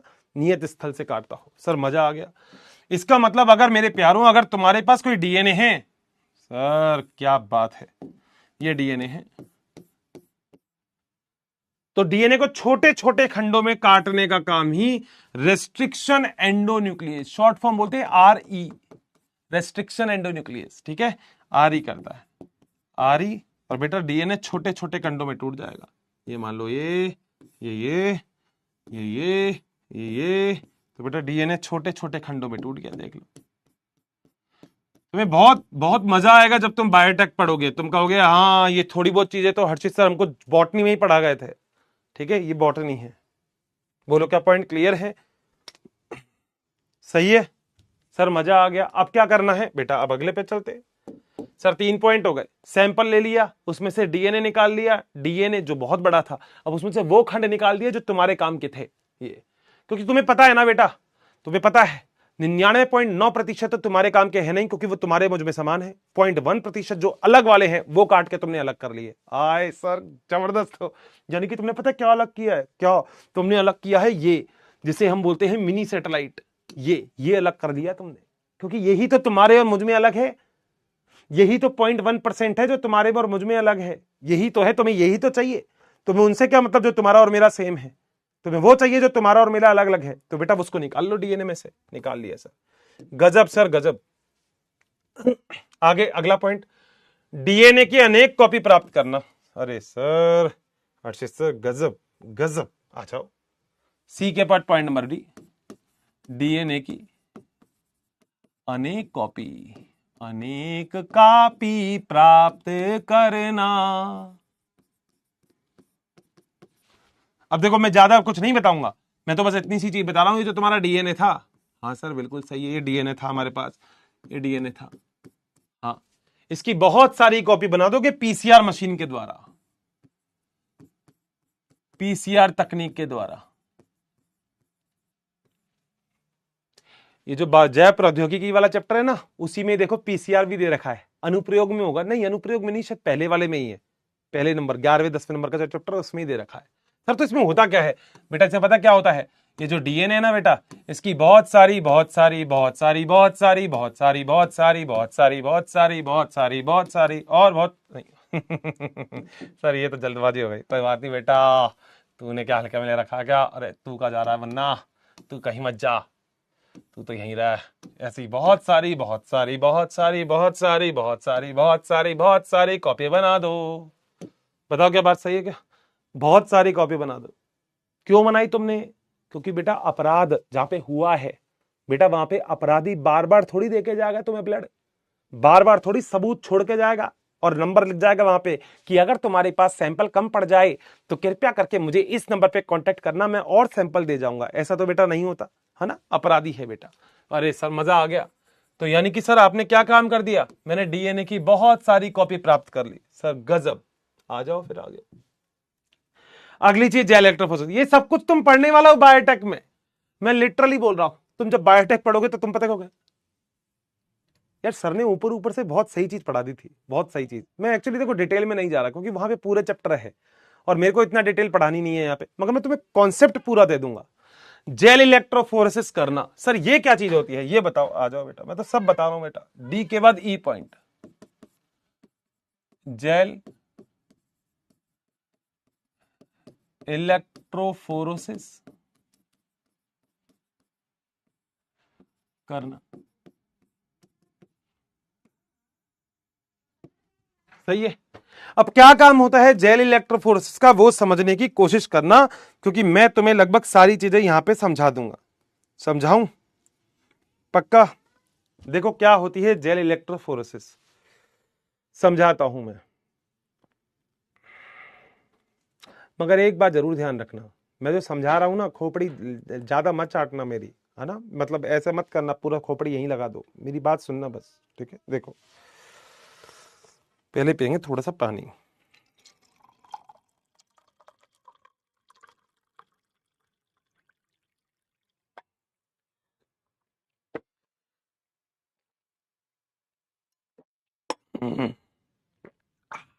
अब देखो जरा ध्यान से सुनना मेरी बात, देखो जेल इलेक्ट्रोफोरेसिस एक तकनीक होती है,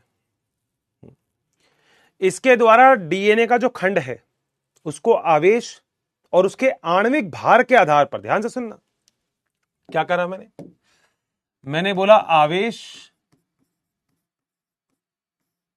व आणविक भार, आणविक भार के आधार पर अलग करना।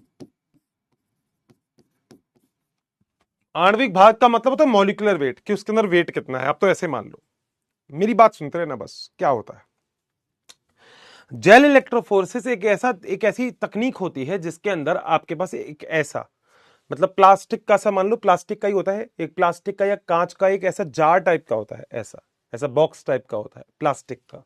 सर बना दो ना प्लास्टिक का बॉक्स, लो बेटा मेरी बात बेटा सुनते रहना, मैं फिर बोल रहा हूं, मेरी बात नहीं सुनोगे तो दिमाग के ऊपर से निकल जाएगी सारी चीज ये, ठीक है। इसे बेटा हम बायोलॉजी के अंदर बोलते हैं चैम्बर। देखो तुम जूलॉजी में पढ़ोगे, मैं तो सीधी मेरी लाइन लिख देता तो मैं निकल जाता इससे, मैं कहता आणविक भार के हिसाब से सेपरेट होता है, मगर मैं तुम्हें समझा रहा हूं तो प्लीज जरा समझ लेना, ठीक है सर कर लिया। नाम क्या है इसका, जेल इलेक्ट्रोफोरेसिस, यानी कि जेल। अब क्या करते हो आप, अब आप ध्यान से सुनना, अब आप क्या करते हो, आप एक ऐसा सॉल्यूशन लेते हो जिसको पहले आप थोड़ा सा गर्म करते हो, सॉरी, इसको गर्म करा, जेल होती है ये पाउडर फॉर्म में होती है। याद मत रखना, जूलॉजी वाले में पढ़ाएंगे, मैं तो मेरी नाम सुन लेता हूं, मतलब ये तुम याद मत करना, मैं बोल रहा हूं याद नहीं करना। ये जेल का नाम होता है एसडीएस पेज। एक्स्ट्रा पढ़ा रहा हूं बेटा मैं, मेरे काम का नहीं है, एक्स्ट्रा है, एक्स्ट्रा इन बॉटनी, मेरे काम का नहीं है, ठीक है, मैं तो बस समझा रहा हूं। एसडीएस का पूरा नाम क्या होता है पता है? गूगल करना, फिर बाद नहीं को हर्षित और कैसे कैसे कैसे याद कर लेते हो। देखो, sodium dodecyl sulphate polyacrylamide gel electrophoresis. मैं नहीं पढ़ाऊंगा, जियोलॉजी में है, मैं तो जितना समझा रहा हूं बस उतना समझ ले मेरे लाल, तेरे को मजा आ जाएगा। अच्छा क्या कर रहा है?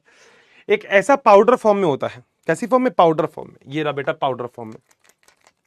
इस पाउडर फॉर्म में जो चीज होती है, इसको आप ऐसे एक बीकर में डालते हो और इसको गर्म करते हो, उबालते हो। आपने उबाल लिया, उबालने के बाद जो आपका चैम्बर है, उस चैम्बर के अंदर आप इसको डाल देते हो। डाल दिया? ठीक है सर, ये देखो डाल दिया सर, बहुत बढ़िया, अच्छे सर, मजा आ गया, क्या बात है, डाल दिया। अब जब इसके अंदर चैम्बर के अंदर आपने जेल डाल दी पूरी की पूरी, तो ये बेटा जेल है, ये जेल है बेटा, ये जो पूरी की पूरी आपने डाल दी, ये जेल है, पूरी जेल है, ये पूरी पूरी पूरी पूरी ये जेल है, ये तुमने डाल दी बेटा यहां पे। वाह सर वाह, मजा आ गया, गजब सर गजब, गजब हो सर। जेल, जेल में दो होगी एक ही होगी, जो भी करना है मैं इंग्लिश में लिख देता हूं, जेल। सही है। ये जेल डालने से पहले आप एक छोटा सा काम और करना, जेल डालने से पहले एक छोटा सा काम और करना, जेल अभी नहीं डालो, थोड़ा सा काम और करो। क्या? कंगा देखा है आपने? कंगा कैसा वाला? तो ये कंगा होता है, ये नहीं, एक ये कंगा होता है, ये भी नहीं, एक वो नॉर्मल कंगा होता है बनाने वाला, नॉर्मल बड़ा वाला, ऐसा वाला कंगा, ऐसा वाला कंगा देखा होगा घर पे कहीं पे, ऐसा वाला, मतलब ये तो अलग कंगा है, मगर लेबोरेटरी का कंगा ऐसा होता है। ये है कॉम्ब कंगा। इस कंगे को बेटा क्या करते हो तुम, ऐसे रख लेते हो जेल पे, मतलब बीकर में। अब देखो मैं दोबारा बोल रहा हूं, जरा ध्यान से सुनना। क्या किया तुमने? तुमने एक चैम्बर लिया सर, बहुत बढ़िया, चैम्बर के अंदर तुमने कंगा रखा सर, बहुत बढ़िया, कंगा रख दिया, ठीक है। ये कंगा वो नहीं होता घर वाला कंगा लगा दो, अलग कंगा आता है इसका, कॉम बोलते हैं, मगर कंगा अलग होता है। मैंने किए हुए हैं एक्चुअली एक्सपेरिमेंट, तो मैं तुम्हें बता रहा हूं, ठीक है। तो ऐसे कंगा लगा दो सर, लगा दिया। कंगा लगाने के बाद आप क्या करते हो, इसके ऊपर जो जेल आपने अभी गर्म की थी, पाउडर फॉर्म में होती है, जिसको आप गर्म कर लेते हो पानी डिस्टिल वाटर में मिला के, गर्म करने के बाद इसमें डाल दो, डाल दो। डालने के बाद जैसे ही वो ठंडी होगी जेल, वैसे ही वो जेल की फॉर्म में आ जाएगी। जेल का मतलब ना सॉलिड होगी ना लिक्विड होगी, समझ गए बस मेरी बात, जम जाएगी वो, ठीक है। अब कंगे को निकाल, उठा लो। क्या तुम मानते हो अगर मैंने कंगे को ऐसे ही उठाया, हाँ सर, तो क्या तुम मानते हो कि यहां पे कहीं ना कहीं ऐसे ऐसे गड्ढे आ जाएंगे? सर बिल्कुल सही बात है सर, बिल्कुल आएंगे, ये तो तुम करके भी देख सकते हो। तुमने आइसक्रीम जमाई, आइसक्रीम मान लो यहां पे आइसक्रीम, ये तुम्हारे पास ये है, ये इसके अंदर ये डाल दिया, डाल दिया, इसके अंदर दूध डाल दिया, डाल दिया। जैसे ही दूध जम गया फ्रिज के अंदर, वैसे ही इस लकड़ी को, स्टिक को हटा दो, क्या अंदर छेद नहीं दिखेगा तुम्हें? सर बिल्कुल सही समझा रहे हो सर, ऐसे छेद दिखेंगे। इसको बेटा बायोलॉजी के अंदर बोला जाता है पिट, पिट का मतलब गड्ढा, पिट। मजेदार है, तीन काम हो गए सर। क्या? पहला तो आपने चैम्बर ले लिया, ठीक है, चैम्बर में कंगा लगा दिया, ठीक है, कंगे के ऊपर जेल डाल दी, ठीक है, जैसे जेल बन गई वो, मतलब वो तो लिक्विड फॉर्म में थी ना, जैसे ठंडी होकर जेल बन गई, कंगे को उठा लो। गजब सर गजब हो, बहुत बढ़िया। अगली चीज सुनो अब बेटा, अब तुम्हारे पास तीन सैंपल है, हाँ ठीक है सर, तीन सैंपल है मेरे पास, ठीक है, तीन सैंपल है। एक तो वो जो तुम्हें अपराध शाखा से मिल रहा है, मान लो वो सैंपल ये है, ये तुम्हें मिला है अपराध से, अपराध शाखा का सैंपल। गजब है सर। और वो दो इंसान, जिस दो इंसान पे को, जिनको तुम, जिस पे तुमको शक है, हाँ सर बिल्कुल सही है, ये दो इंसान है बेटा, ये इंसान नंबर ए और ये इंसान नंबर बी। बोलो बात सही। ये दो वो हैं जिनके ऊपर आपको शक है कि वो ए पर्सन है या बी पर्सन है।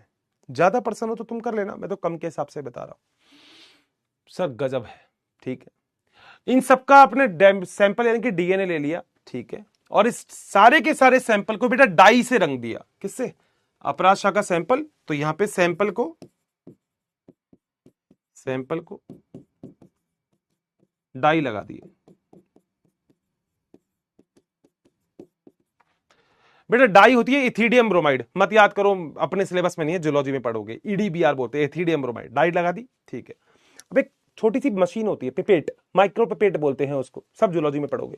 ऐसे सैंपल को उठाते हैं, हाथ से थोड़ी उठेगा, ऐसे उठाओ, एक खड्डे में डाल दो, ऐसे उठाओ, खड्डे में डाल दो। मगर उससे पहले एक काम करो, क्या आप सभी लोगों को पता है डीएनए ऋणावेशित होता है? हाँ सर, ये तो आप पहले बता चुके कि डीएनए जो होता है वो ऋणावेशित होता है। बिल्कुल सही बात है, क्योंकि हम लोगों को पता है, हम लोगों को पता है कि जो डीएनए होता है उसके ऊपर ऋणावेश होता है। मैं सब कुछ पढ़ा चुका हूं। और ऋणावेशित क्यों होता है आपको पता है? डीएनए ऋणावेशित होता है फॉस्फेट की वजह से। याद आ गया, लिखवाया है तुम्हारे नोट्स में। डीएनए धनात्मक होता है, ऋणात्मक, ऋणात्मक, और डीएनए ऋणात्मक होने के साथ यानी कि ऋणावेशित होता है, और अम्लीय होता है, क्षारीय। सर क्षारीय, सॉरी अम्लीय होता है डीएनए। सर मजा आ गया सर, गजब, ठीक है सर। सैंपल ले लिया सर हमने, अभी सैंपल को डाई से रंग दिया सर, क्योंकि नग आंखों से तो डीएनए दिखेगा नहीं, तो रंग दो बेटा। तुम्हें कैसे पता लगता है कि बारात के अंदर पुपाड़ी बजाने वाला कौन है? बेटा रंग दो उसको। सर मजा ही आ गया सर, टॉपिक बड़ा प्यारा है सर, मैंने तभी तुमसे बोला था ना मजा दिला दूंगा इसमें। अब क्या करना है, अब सुनो सर। हमने पहले चैम्बर ले लिया, सही बात है। कंगा लगा दिया, सर बिल्कुल सही बात है। कंगे के ऊपर जेल वाली डाल दी, ठीक है। कंगा निकाल दिया, बिल्कुल गड्ढे बन गए, मजा आ गया सर। अब क्या करें सर? अब सुनो, इस पूरे के पूरे चीज के ऊपर आप डाल दो सबसे पहले एक छोटी सी चीज, जिसे हम बोलते हैं बफर। क्या है ये? बफर। सुना होगा बफर, ऐसा नहीं तुमने नहीं सुना हो। बफर, बफर वो होता है जो उदासीन होता है, ना अम्लीय ना क्षारीय, कुछ भी नहीं होता बफर, उदासीन, न्यूट्रल होता है बेटा। बेटा सीधी सी बात है, मैच हो रहा है तो एम्पायर न्यूट्रल होना चाहिए। एम्पायर बैटिंग वालों की तरफ है, वो not out not out not out करता रहेगा। बॉलिंग वालों की तरफ है, हर किसी को आउट दे देगा। एम्पायर एम्पायर है भाई साहब, दोनों की तरफ है, वो भी गलत है, तो एम्पायर किसी की तरफ नहीं होना चाहिए। बफर डाल दिया सर, मजा आ गया। जैसे ही तुमने बफर डाला वैसे ही अब क्या करो, जो सैंपल है इस सैंपल को डाल दो बेटा, यहां पे डाल दो ये सैंपल डीएनए का, यहां पे डाल दो बेटा ये सैंपल ए पर्सन का, यहां पे डाल दो बी पर्सन का। ये है पर्सन नंबर ए का सैंपल, ये है पर्सन नंबर बी का सैंपल। सर मजा आ गया सर, क्या बात है, सही है। डीएनए कौन सा आवेशित है? ऋणावेशित। डीएनए का छोटा सा खंड डाला है जो अभी तुमने काट के कॉपी बनाई थी। गजब सर गजब। चलूं आगे, आ जाओ। अब करना क्या है बेटा, करना क्या है, ये जो चैम्बर होता है इस चैम्बर में आपको दो चीजें लगानी है सर। क्या? इस चैम्बर पे यहां पर इस तरफ एक इलेक्ट्रोड लगाया जाता है जो कि ऋणावेशित होता है, और यहां पर एक इलेक्ट्रोड लगाया जाता है जो कि धनावेशित होता है। ऋणावेश और धनावेश तो जानते होंगे ना, इतना तो पता ही होगा, बिल्कुल। और बेटा बीच में हम लगा देते हैं यहां पर एक और चीज जिसे हम बोलते हैं स्टेबलाइजर। ये बीच में बेटा लग जाता है स्टेबलाइजर। पूछना मत स्टेबलाइजर क्या होता है।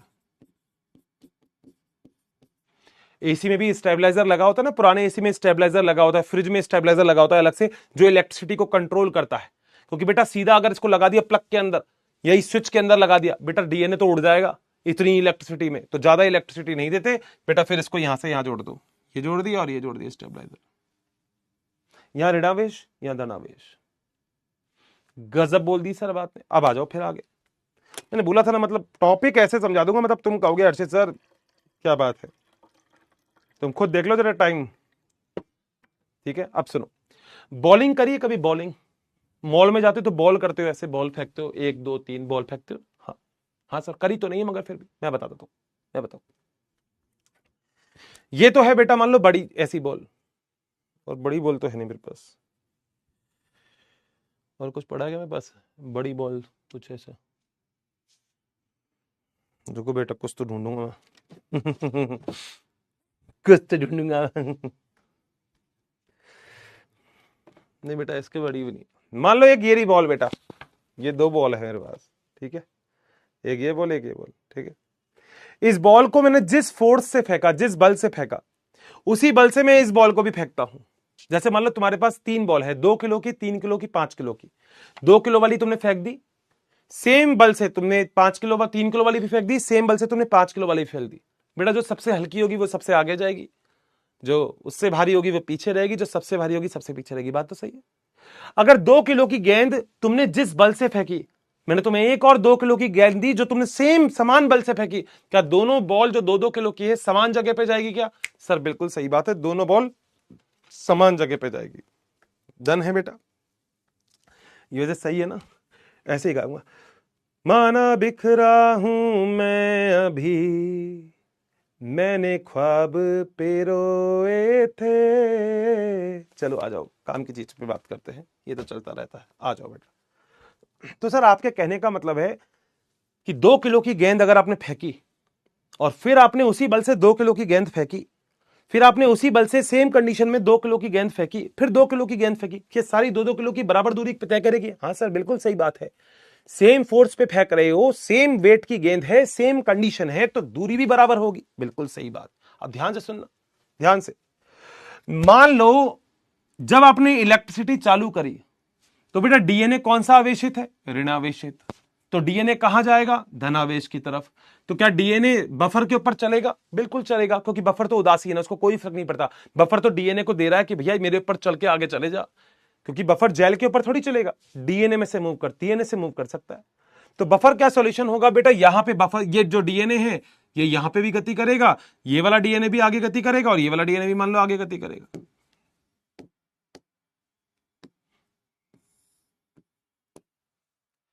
अब अगर तुमको अपराध शाखा से जो डीएनए मिला, ध्यान से सुनना, वो जितने भार का था, मान लो वो यहां तक गति करा, यहां तक, और जो सैंपल नंबर बी था वो भी उसी इंसान का था जो अपराध करके आया है, तो उसका डीएनए भी क्या बराबर गति करेगा क्या? सर सही बोल रहे हो आप। 2 किलो की गेंद ये, 2 किलो की गेंद ये, दोनों की डिस्टेंस तो बराबर होगी। क्या कहते हो, सही बात बोल रहा हूं क्या? सही बोल रहा हूं ना? ये 2 किलो की ये फेंकी, ये 2 किलो की ये फेंकी, दोनों बराबर ही तो करेगी। यानी कि अपराध शाखा से जिस बंदे का मुझे ब्लड मिला था उसका डीएनए जितनी गति करेगा, और मुझे मुझे बी जिसके ऊपर शक है उसका डीएनए भी उतनी गति करेगा। मगर ये बेटा कोई दूसरा बंदा था जिसका डीएनए केवल यहीं तक गति करा, क्या मैं कंफर्म हो जाऊंगा? क्या मैं कंफर्म हो जाऊंगा? अभी तुम्हारे हिसाब से, तुम्हारे हिसाब से, तुम्हारे हिसाब से, तुम्हारे हिसाब से कौन है जो सच में, सच में, सच में वो है जो अपराधी है? सर हमें पता है सर अपराधी कौन है, पता है ना तुम्हें, बस तुम्हें पता होना चाहिए, बाकी कोई दिक्कत नहीं है। तुम्हें पता होना चाहिए बेटा अपराधी कौन है। ये सैंपल ए और सैंपल बी है, सैंपल ए, सैंपल बी। क्या तुम मानते हो, एक बात में तुम श्योर हो गए क्या कि सर अपराधी तो मुझे पता है, सर ए अपराधी नहीं है, सर ए को छोड़ दो। मगर बेटा सुनो ना मेरी बात, अभी तो ये सारा काम जेल में हुआ है बेटा। किसमें? जेल में। अब जज साहब के पास ये थोड़ी लेके आओ, जज साहब यहाँ आओ, जज साहब यहाँ आओ, कह रहे क्या हो गया? देखो देखो जेल में, देखो जेल में जज ऐसा कान पे मारेगा रैप्टा, जज कहेगा जज हूं मैं, इसमें क्या देखूं? कह रहे देखो ना जज साहब ये बराबर दूरी तय कर रहा है, ये देखो ना। जज कहेगा अबे चल घर चल तेरे, क्या बराबर दूरी तय कर रहा है, मुझे क्या पता क्या है ये। तो कह रहे जज साहब कोई दिक्कत नहीं है, मगर अब मैं आगे बताऊंगा कि अब क्या होगा। बोलो क्या पॉइंट क्लियर है यहां तक? चलें आगे। तो बेटा जज को कैसे बताओगे चीजों के बारे में? आ जाओ। तो बेटा अगला ये होगा जेल इलेक्ट्रोफोरेसिस, अगला है ब्लॉटिंग अभिक्रिया। आओ सर एफ पॉइंट पे आओ, एफ पॉइंट, एफ नाम है ब्लॉटिंग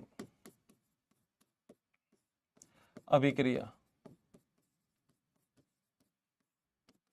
ब्लॉटिंग अभिक्रिया क्या होती है?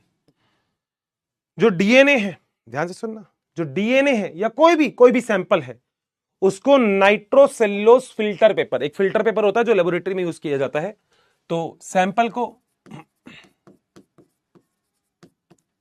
नाइट्रोसेल्युलोज फिल्टर पेपर पर उतारना।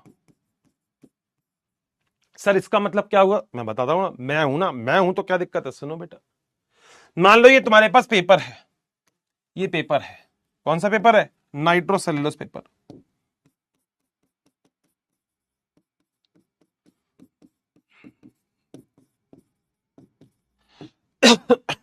सही बात है, पेपर है। अब देखो तुमने क्या काम किया, तुम ये जेल तो लेके जाओगे नहीं? हाँ सर बिल्कुल सही बात है, जेल थोड़ी लेके जाएंगे। अर्षित सर कैसी बात कर रहे हो, जज साहब है, जेल लेके चल जाएंगे? ठीक है, तो तुम क्या काम करोगे? सुनो, ये है तुम्हारे पास क्या सर? ये मेरे पास है जेल चैम्बर, ठीक है। तुम एक पेपर लोगे निट्रोसेल्युलोज का, ठीक है, इसको इसके ऊपर रख दोगे ऐसे, और ऐसे उठा लोगे, तो क्या ये जो सैंपल जेल में था, क्या इस सैंपल का प्रिंट यहां पे आ जाएगा? तुम्हें विश्वास नहीं है तो तुम करके देख सकते हो। तुम एक ऐसे मार्कर लो या पेन लो, उस पेन को यहां पे निशान लगा लो और दूसरे हाथ से ऐसे दबा दो, तो ये वाला जो मार्कर का निशान है तुम्हारे इस हाथ में आ जाएगा। इसका सीधा सा मतलब है कि ये जो तुमने जेल का मार्किंग की है ये क्या तुम्हारा यहाँ पे निट्रोसेल्युलोज पे भी आ जाएगा क्या? अरे सर बिल्कुल आएगा सर, बिल्कुल। एक यहाँ आ गया मान लो, एक यहाँ आ गया मान लो, तो एक यहाँ आ गया मान लो। सही है, कोई दिक्कत है? 3 प्रकार की ब्लॉटिंग होती है। एनसीईआरटी में नहीं है मगर मेरी बात सुन लेना। एक होती है सर्दन ब्लॉटिंग, इंग्लिश में लिख रहा हूं। एक होती है नॉर्थन, एक होती है वेस्टर्न ब्लॉटिंग। 3 प्रकार की ब्लॉटिंग अभिक्रिया होती है। सदर्न ब्लॉटिंग होती है डीएनए के लिए, नॉर्थन ब्लॉटिंग होती है आरएनए के लिए, और वेस्टर्न ब्लॉटिंग होती है प्रोटीन के लिए। यानी कि अगर यहां पे डीएनए का सैंपल है, निट्रोसेलुलोज पेपर है, तो सदर्न ब्लॉटिंग। यहां पे आरएनए का सैंपल है, निट्रोसेलुलोज पेपर है, तो नॉर्थन ब्लॉटिंग। यहां पे प्रोटीन है, निट्रोसेलुलोज का पेपर है, तो वेस्टर्न ब्लॉटिंग। बताओ क्या पॉइंट क्लियर है? क्या प्राप्त हो गया यहां पे सैंपल? कोई दिक्कत? चलें आगे। गजब सर, गजब। मगर बेटा अभी भी सुनो ना, जज साहब यही कहेंगे कि यार मुझे पूरी श्योरिटी चाहिए। अभी भी तुम कंफर्म हो कि जो अपराधी है वो यही है? कंफर्म हो तुम तो कंफर्म हो, मगर पूरी श्योरिटी तो तुमको भी चाहिए। तो बेटा लास्ट एक पॉइंट बचता है अपने पास। ब्लॉटिंग अभिक्रिया मैंने बोला था ना क्लियर कर दूंगा। अगला लास्ट है ऑटो रेडियोग्राफी। जी कौन सा बेटा? एफ के बाद जी, नाम होता है ऑटो रेडियोग्राफी। बताऊं जरा क्या होती है ऑटो रेडियोग्राफी? सर समझाना तो पड़ेगा अर्षित सर, ऑटो रेडियोग्राफी ऐसे थोड़ी। ठीक है सुनो बेटा, इसमें रेडियो एक्टिव प्रोब का प्रयोग किया जाता है।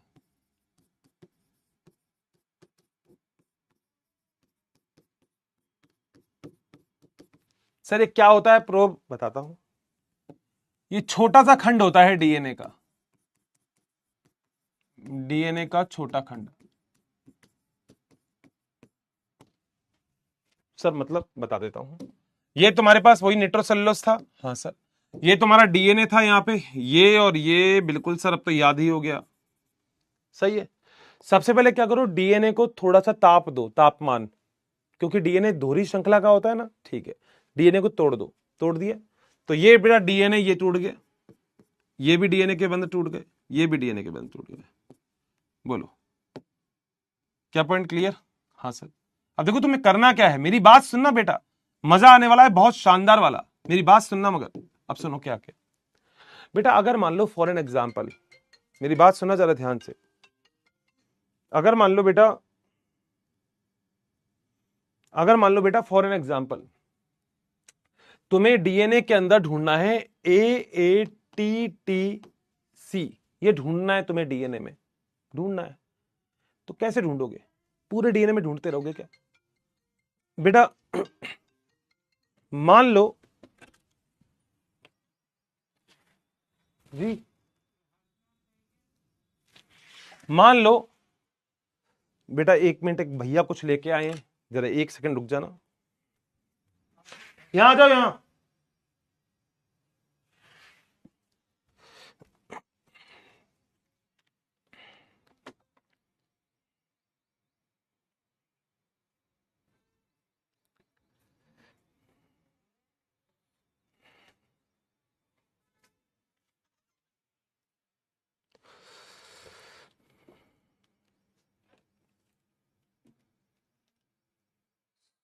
अरे यार वो होगा ना 4634। देखो बेटा तुमको मिलवाता हूं मैं, यहां आओ। शर्माओ मत यार, ऐसे इतने स्मार्ट लग रहे हो तुम। देखो मैं मिलवाता हूं तुम्हें। ये बहुत बड़ी फौज बैठी हुई है यहाँ पे। दिखाऊं कितनी बड़ी फौज है? बेटा कमेंट बॉक्स में आग लगा दो तुम, कितनी बड़ी फौज है भैया को दिखा दो। देखो भैया आए हैं हमारे साथ, तुम्हारे लिए कुछ स्पेशल लेके, हमारे लिए कुछ स्पेशल लेके आए हैं भैया। अभी देखो भैया से मिलवाते हैं। हाय गाइस, भैया आपका नाम क्या है? हैदर। ओए बेटा हैदर भैया को बोलो, हैदर भैया मजा आ गया, भैया क्या लेके आए, भैया से अनबॉक्सिंग करवा लेते हैं। करवाऊं क्या?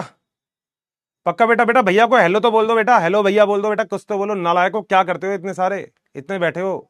हाँ हाय हाय, बहुत बढ़िया, क्या बात है। हेलो भैया, शानदार, गुड इवनिंग भैया। भैया क्या लेके आए, भैया से अनबॉक्सिंग करवा लेते। भैया जरा देना भैया, गेट बंद कर दो थोड़ा सा। हाँ जाओ बताओ, अनबॉक्सिंग करें क्या? अरे बेटा फिजिक्स वाला से आए तो कुछ, आओ बेटा सर आओ, आप आओ भैया, ऐसे थोड़ी है, आओ आओ। ये मैं बोल रहा हूँ, ये पागल हो जाएंगे तुम्हें देख के, हमसे तो पढ़ते रहते हैं तब नहीं होते पागल। बेटा भैया से अनबॉक्सिंग करवा रहा हूँ मैं। बहुत बढ़िया बेटा, बहुत ही उम्दा। फिजिक्स वाला आ गया है बेटा, पीडब्ल्यू क्या लेके आया है, क्या है ये फिजिक्स वाला के इसमें, देखते हैं बेटा। देखा जाए तुम्हारे सामने अनबॉक्सिंग की जाए। भैया यहाँ हो, वो देख रहे हैं, वो देखो, हेलो भैया कर रहे भैया, हेलो तो कर दो। Hello hello. अरे भैया आप ऐसे शर्मा रहे हो, बच्चा इंतजार कर रहा है आपका, बच्चा तब से कह रहा है भैया कहाँ है। मैंने कहा आ रहे हैं भैया। हाँ देखो बेटा, अनबॉक्सिंग में देखते हैं बेटा क्या है इसमें। हाँ तुम इतने हेलो भैया करते रहो, बहुत बढ़िया बेटा, तुम बहुत ताबड़तोड़ हो, तुम्हारे जैसे बच्चे हो तो हेलो भैया चलता रहे। ये क्या आ गया, जूसर। अबे ये क्या है, अबे देखना पड़ेगा। ये चाबी है क्या आपके पास? बाइक में ही छोड़िया है, बाइक निकल गई अगर आपकी। बेटा अगर ये बताओ, बाहर घर के बाहर से भैया की बाइक उठ जाती है, मान लो ऐसे होएगा नहीं, तो फिर क्या किया जाएगा ये बताओ। भैया को कौन सी नई गाड़ी दिलाई जाए? भैया नमस्ते, वो बच्चे नमस्ते बोल रहे हैं भैया, इनको नमस्ते करते रहो ये बेचारे। भैया अपने बारे में बताओ भैया, कहाँ से हो आप? मैं यही धौली धूप से। धौली धूप से हैं? धौली धूप पता कहाँ है? धौली धूप है अलवर में। अरे यार बेटा बहुत बढ़िया चीज आई है, अनबॉक्सिंग करूं क्या? देखो बेटा, एक तो सबसे पहले आया बेटा एक बहुत बढ़िया चीज, देखो बेटा, ये है एलईडी लैंप। ये बेटा देखो, इसको यहां रखते हैं बेटा, ये है एलईडी लैंप है, एलईडी। ये रात को कभी कभी जब चली जाती है लाइट, तब उसमें एक एलईडी लैंप के द्वारा रोशनी की जाती है। वाह थैंक यू सो मच, बहुत बढ़िया। देखो यहाँ बच्चे चल रहे हैं, चलते रहेंगे, ये ना रुकेंगे अब।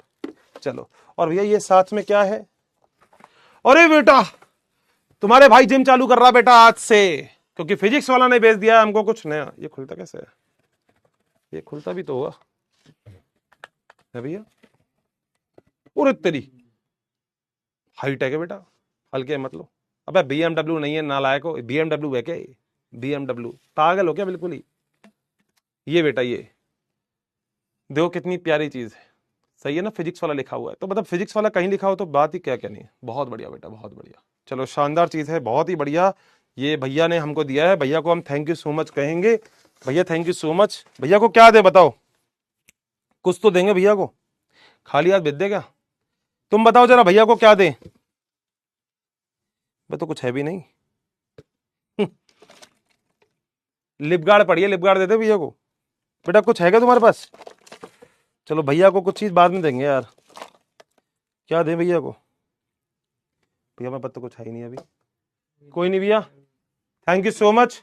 और बाकी सारे बच्चे बाय बाय कर दो बेटा, बहुत बढ़िया, थैंक यू सो मच। भैया को कर दो, मैं तो पढ़ा रहा हूँ अभी, ठीक है बेटा, बाय बाय कर दो भैया को। भैया आज लेके आए हैं 2 चीज नहीं, मजा आ गया। मम्मी भैया 2 नई चीज लेके आए हैं, और मेरी क्लास चल रही है, ये लो, ठीक है बेटा। चलो अपन तो बेटा पढ़ाई करते हैं, अपन को तो पढ़ाई करनी है, ठीक है। यहाँ बेटो चले बेटा, आ जाओ। सॉरी बेटा आपका मैंने 2-1 मिनट लिया मैंने उस चीज के लिए, कोई बात नहीं। मैंने कहा अनबॉक्सिंग तुम्हारे सामने हो जाए तो ज्यादा बढ़िया है, सही बात है ना। हाँ हाँ बाय बाय भैया। बेटा मेरे को बाय बाय मत करो, नालायक को पढ़ा रहा हूं मैं तो अभी।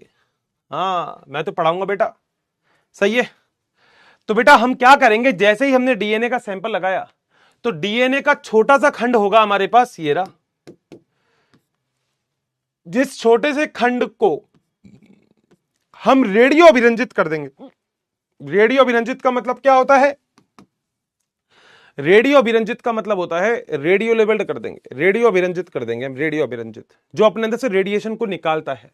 और हम यहां पे भी डाल देंगे, यहां पे भी डाल देंगे, यहां पे भी डाल देंगे।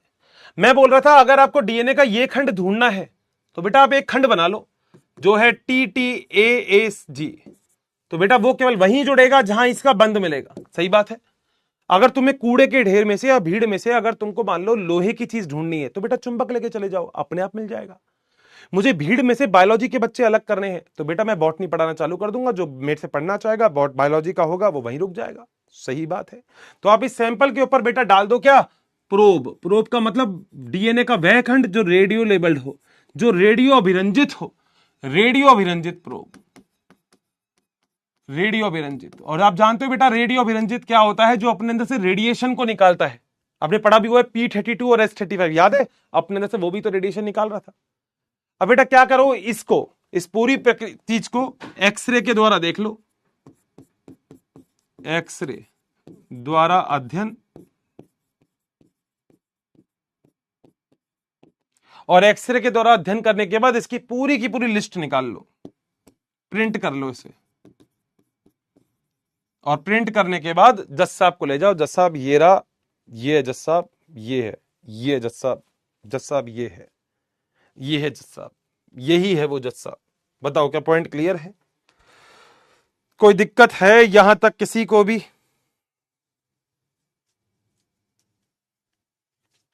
क्लियर है? मतलब बड़ा आसान है, देखो टॉपिक बड़ा आसान है, बस टॉपिक को पढ़ते रहना। टॉपिक बड़ा आसान है, टॉपिक में दिक्कत नहीं होगा, टॉपिक बिल्कुल क्लियर होना चाहिए सभी लोगों को। ठीक है, डन है? अरे सर मजा आ गया सर आज टॉपिक में। बेटा मेरे को भी बहुत मजा आ गया मुझे भी बेटा बड़ा बड़ा मजा आया, बड़ा मजा आया, बड़ा मजा आया। अच्छा ठीक है, आ जाओ। अब यहां पर बेटा एक इसका एप्लीकेशन और लिख देता हूं कि डीएनए फिंगरप्रिंटिंग, यानी कि इसका उपयोग जनसंख्या व आनुवांशिक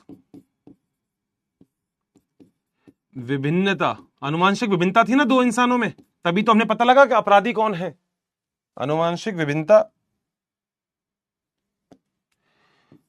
के अध्ययन में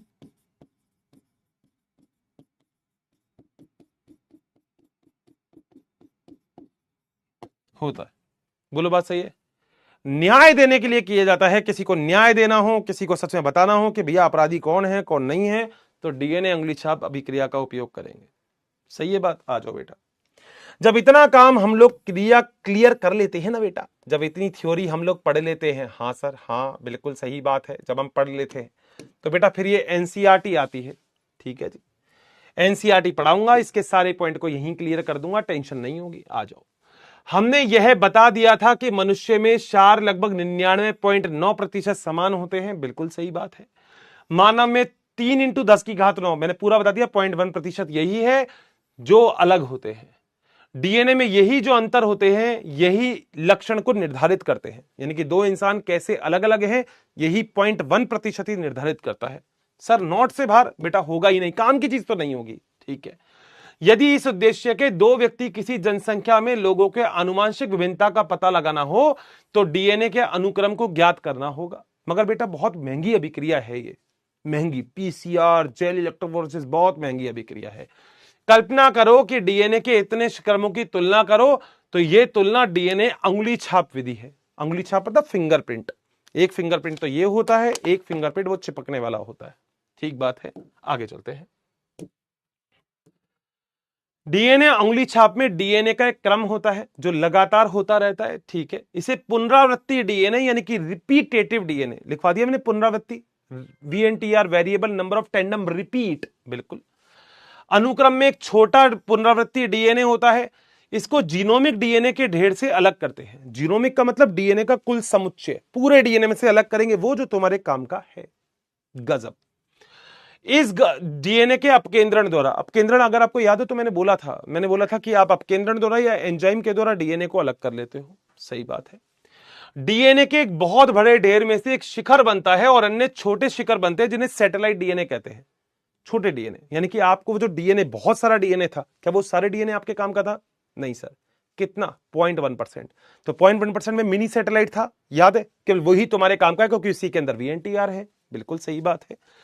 इनमें क्षार घटक खंडों की लंबाई और अनुषांगी और लघु अनुषांगी में वर्गीकृत, लघु अनुषांगी और लघु, मिनी और माइक्रो सैटेलाइट। ठीक है, वो अनुषांगी और लघु अनुषांगी है। अनुक्रम सामान्यतः प्रोटीन का कूटलेखन नहीं करते। मैंने बोल दिया था कि इनका कोई भी रोल नहीं है, याद होगा। मैंने बोला था कि 99.9% डीएनए अलग है, मगर 2% ही है जो केवल आपका प्रोटीन बना रहा है। 0.1% डीएनए आपका मेरा अलग अलग होता है। लेकिन ये मानव जीनोम में ही अन्य भाग में मिलते हैं। इनमें उच्च श्रेणी की बहुरूपता होती है। बहुरूपता का मतलब अलग अलग, आप में अलग होगा, मुझ में अलग होगा, सब में अलग है ये। वाह सर, 0.1% है ये, 0.1%। बोला था ना एनसीईआरटी, बट ये लैंग्वेज टिपिकल है बेटा, अपनी लैंग्वेज आसान है। आ जाओ, आओ।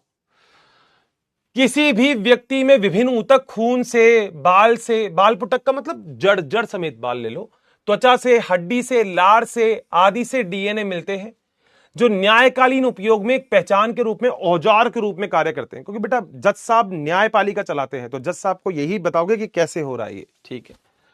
चूंकि बहुरूपता जनक में बच्चों की और वंशानुगत होती है, इसलिए डीएनए अंगुलीछाप विवाद के रूप में पैतृक परीक्षण संभव है। मैंने बोला था इसका एक उपयोग और है ना, मैंने बताया था, एक बच्चे का मम्मी पापा असली वाला कौन है। तो बेटा तुम खुद सोचो, अगर आज तुमने मेरी कॉपी में से कॉपी की है, चीटिंग की है ना, तो तुम्हारे कॉपी के अंदर आधी से ज्यादा गलती मेरी वाली होगी, जो मैंने गलती की है।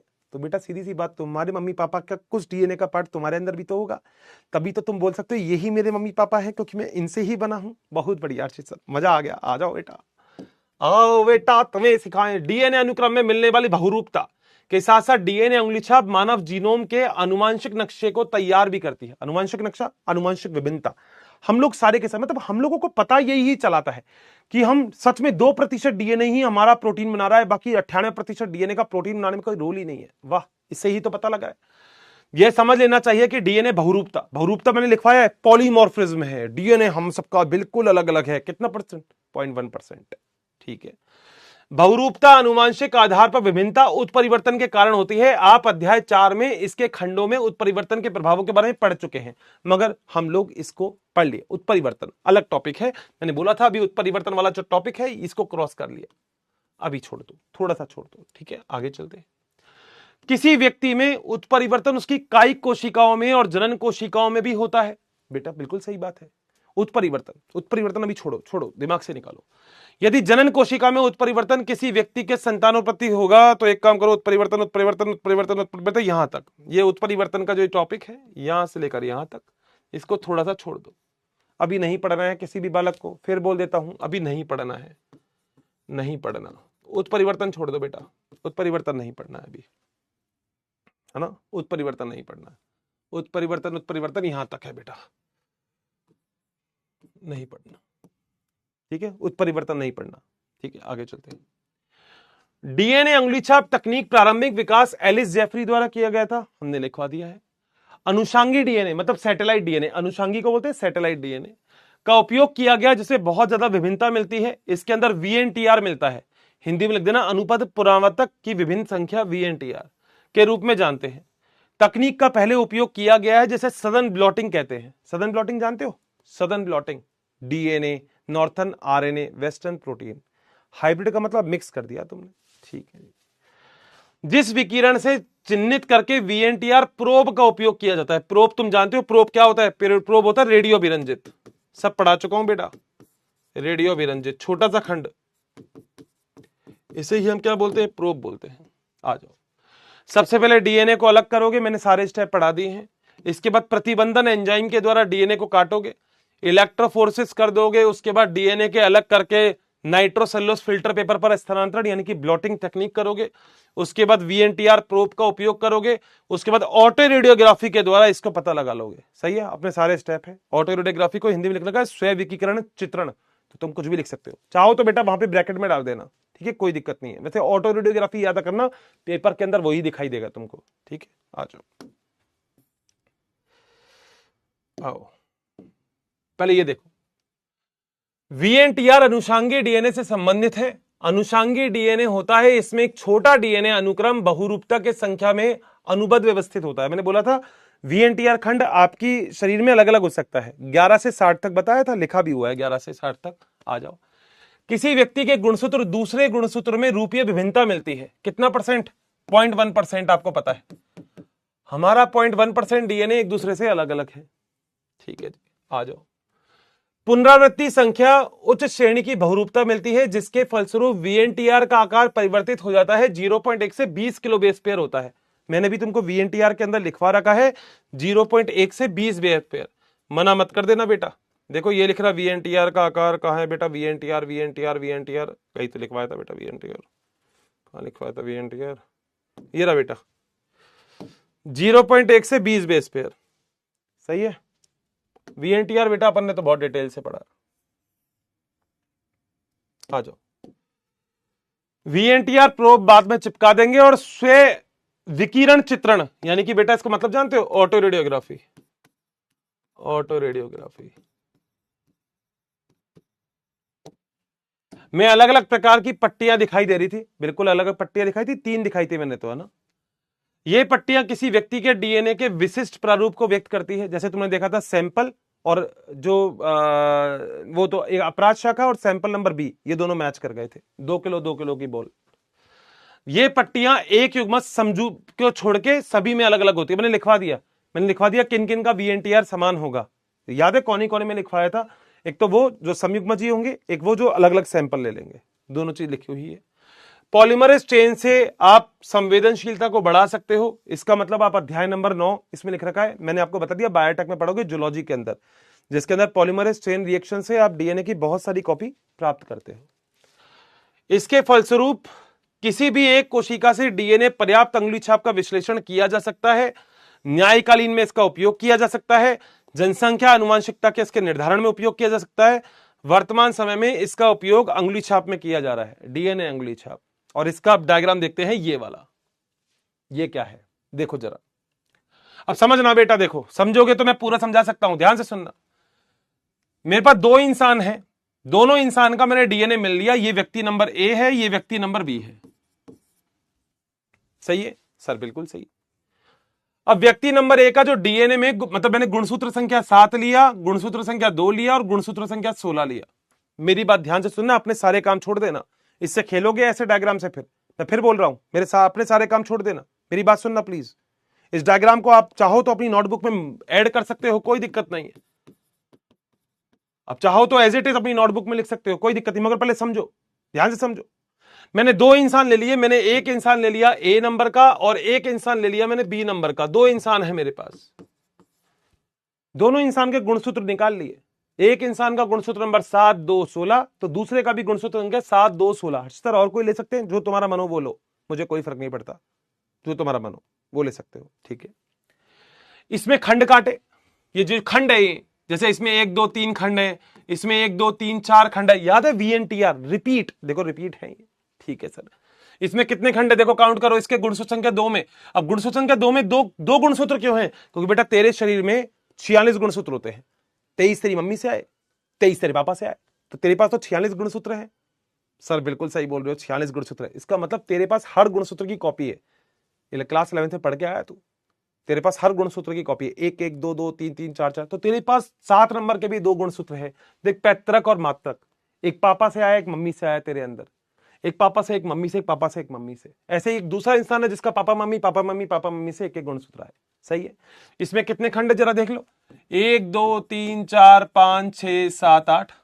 मगर पड़ोसी का मतलब जो बी नंबर का इंसान है, इसके अंदर कितने हैं? 1 2 3 4 5 6 7 8। सर बराबर है, बहुत बढ़िया। यहां पर देखो 1 2 3 4 5 6 7, बिल्कुल। यहां पे देखो 1 2 3 4 5 6 7। हर्ष सर ये तो दोनों बराबर हो गए, कोई बात नहीं, ऊपर वाला काउंट करते हैं।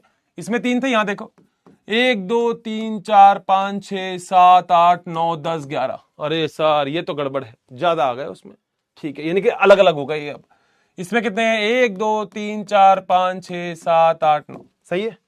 हमने खंड काट लिए, फिर हमने जेल इलेक्ट्रोफोरेसिस करवा दी।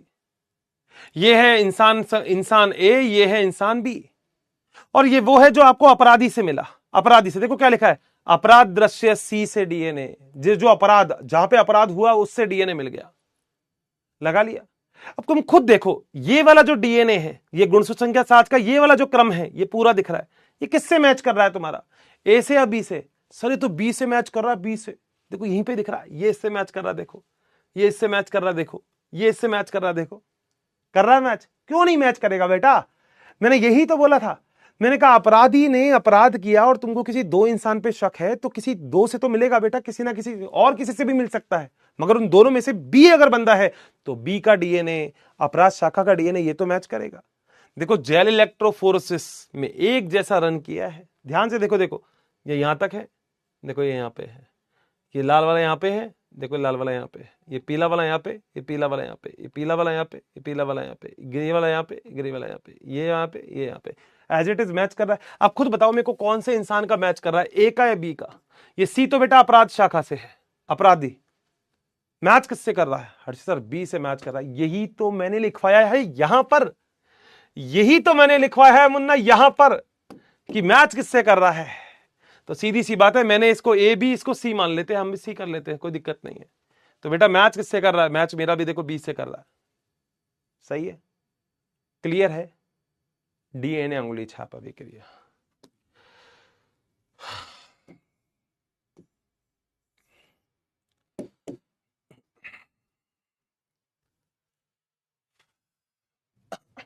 बता दो भैया क्या पॉइंट क्लियर है क्या?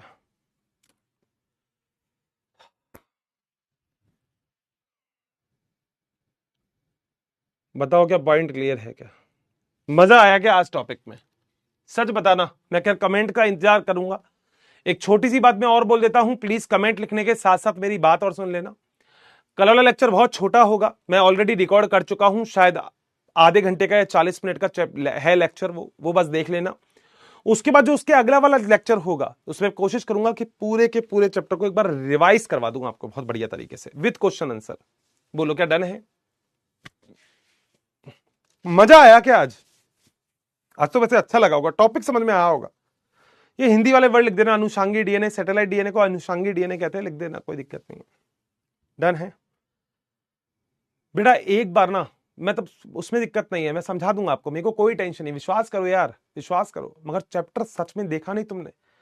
अब थ्योरी कोई कहता है अर्चिता थ्योरी नहीं, मैं थ्योरी नहीं लिखवा रहे बेटा, और कितनी थ्योरी लिखवाऊं बेटा? तुमने देख रहा होगा 2 घंटे की क्लास है बेटा, 2 घंटे की। मैंने बोला था ना जिस दिन क्लास मैक्सिमम होगी इस दिन मैक्सिमम लेके जाएंगे, क्योंकि बेटा कॉन्सेप्ट और टॉपिक अपन को क्लियर करना है।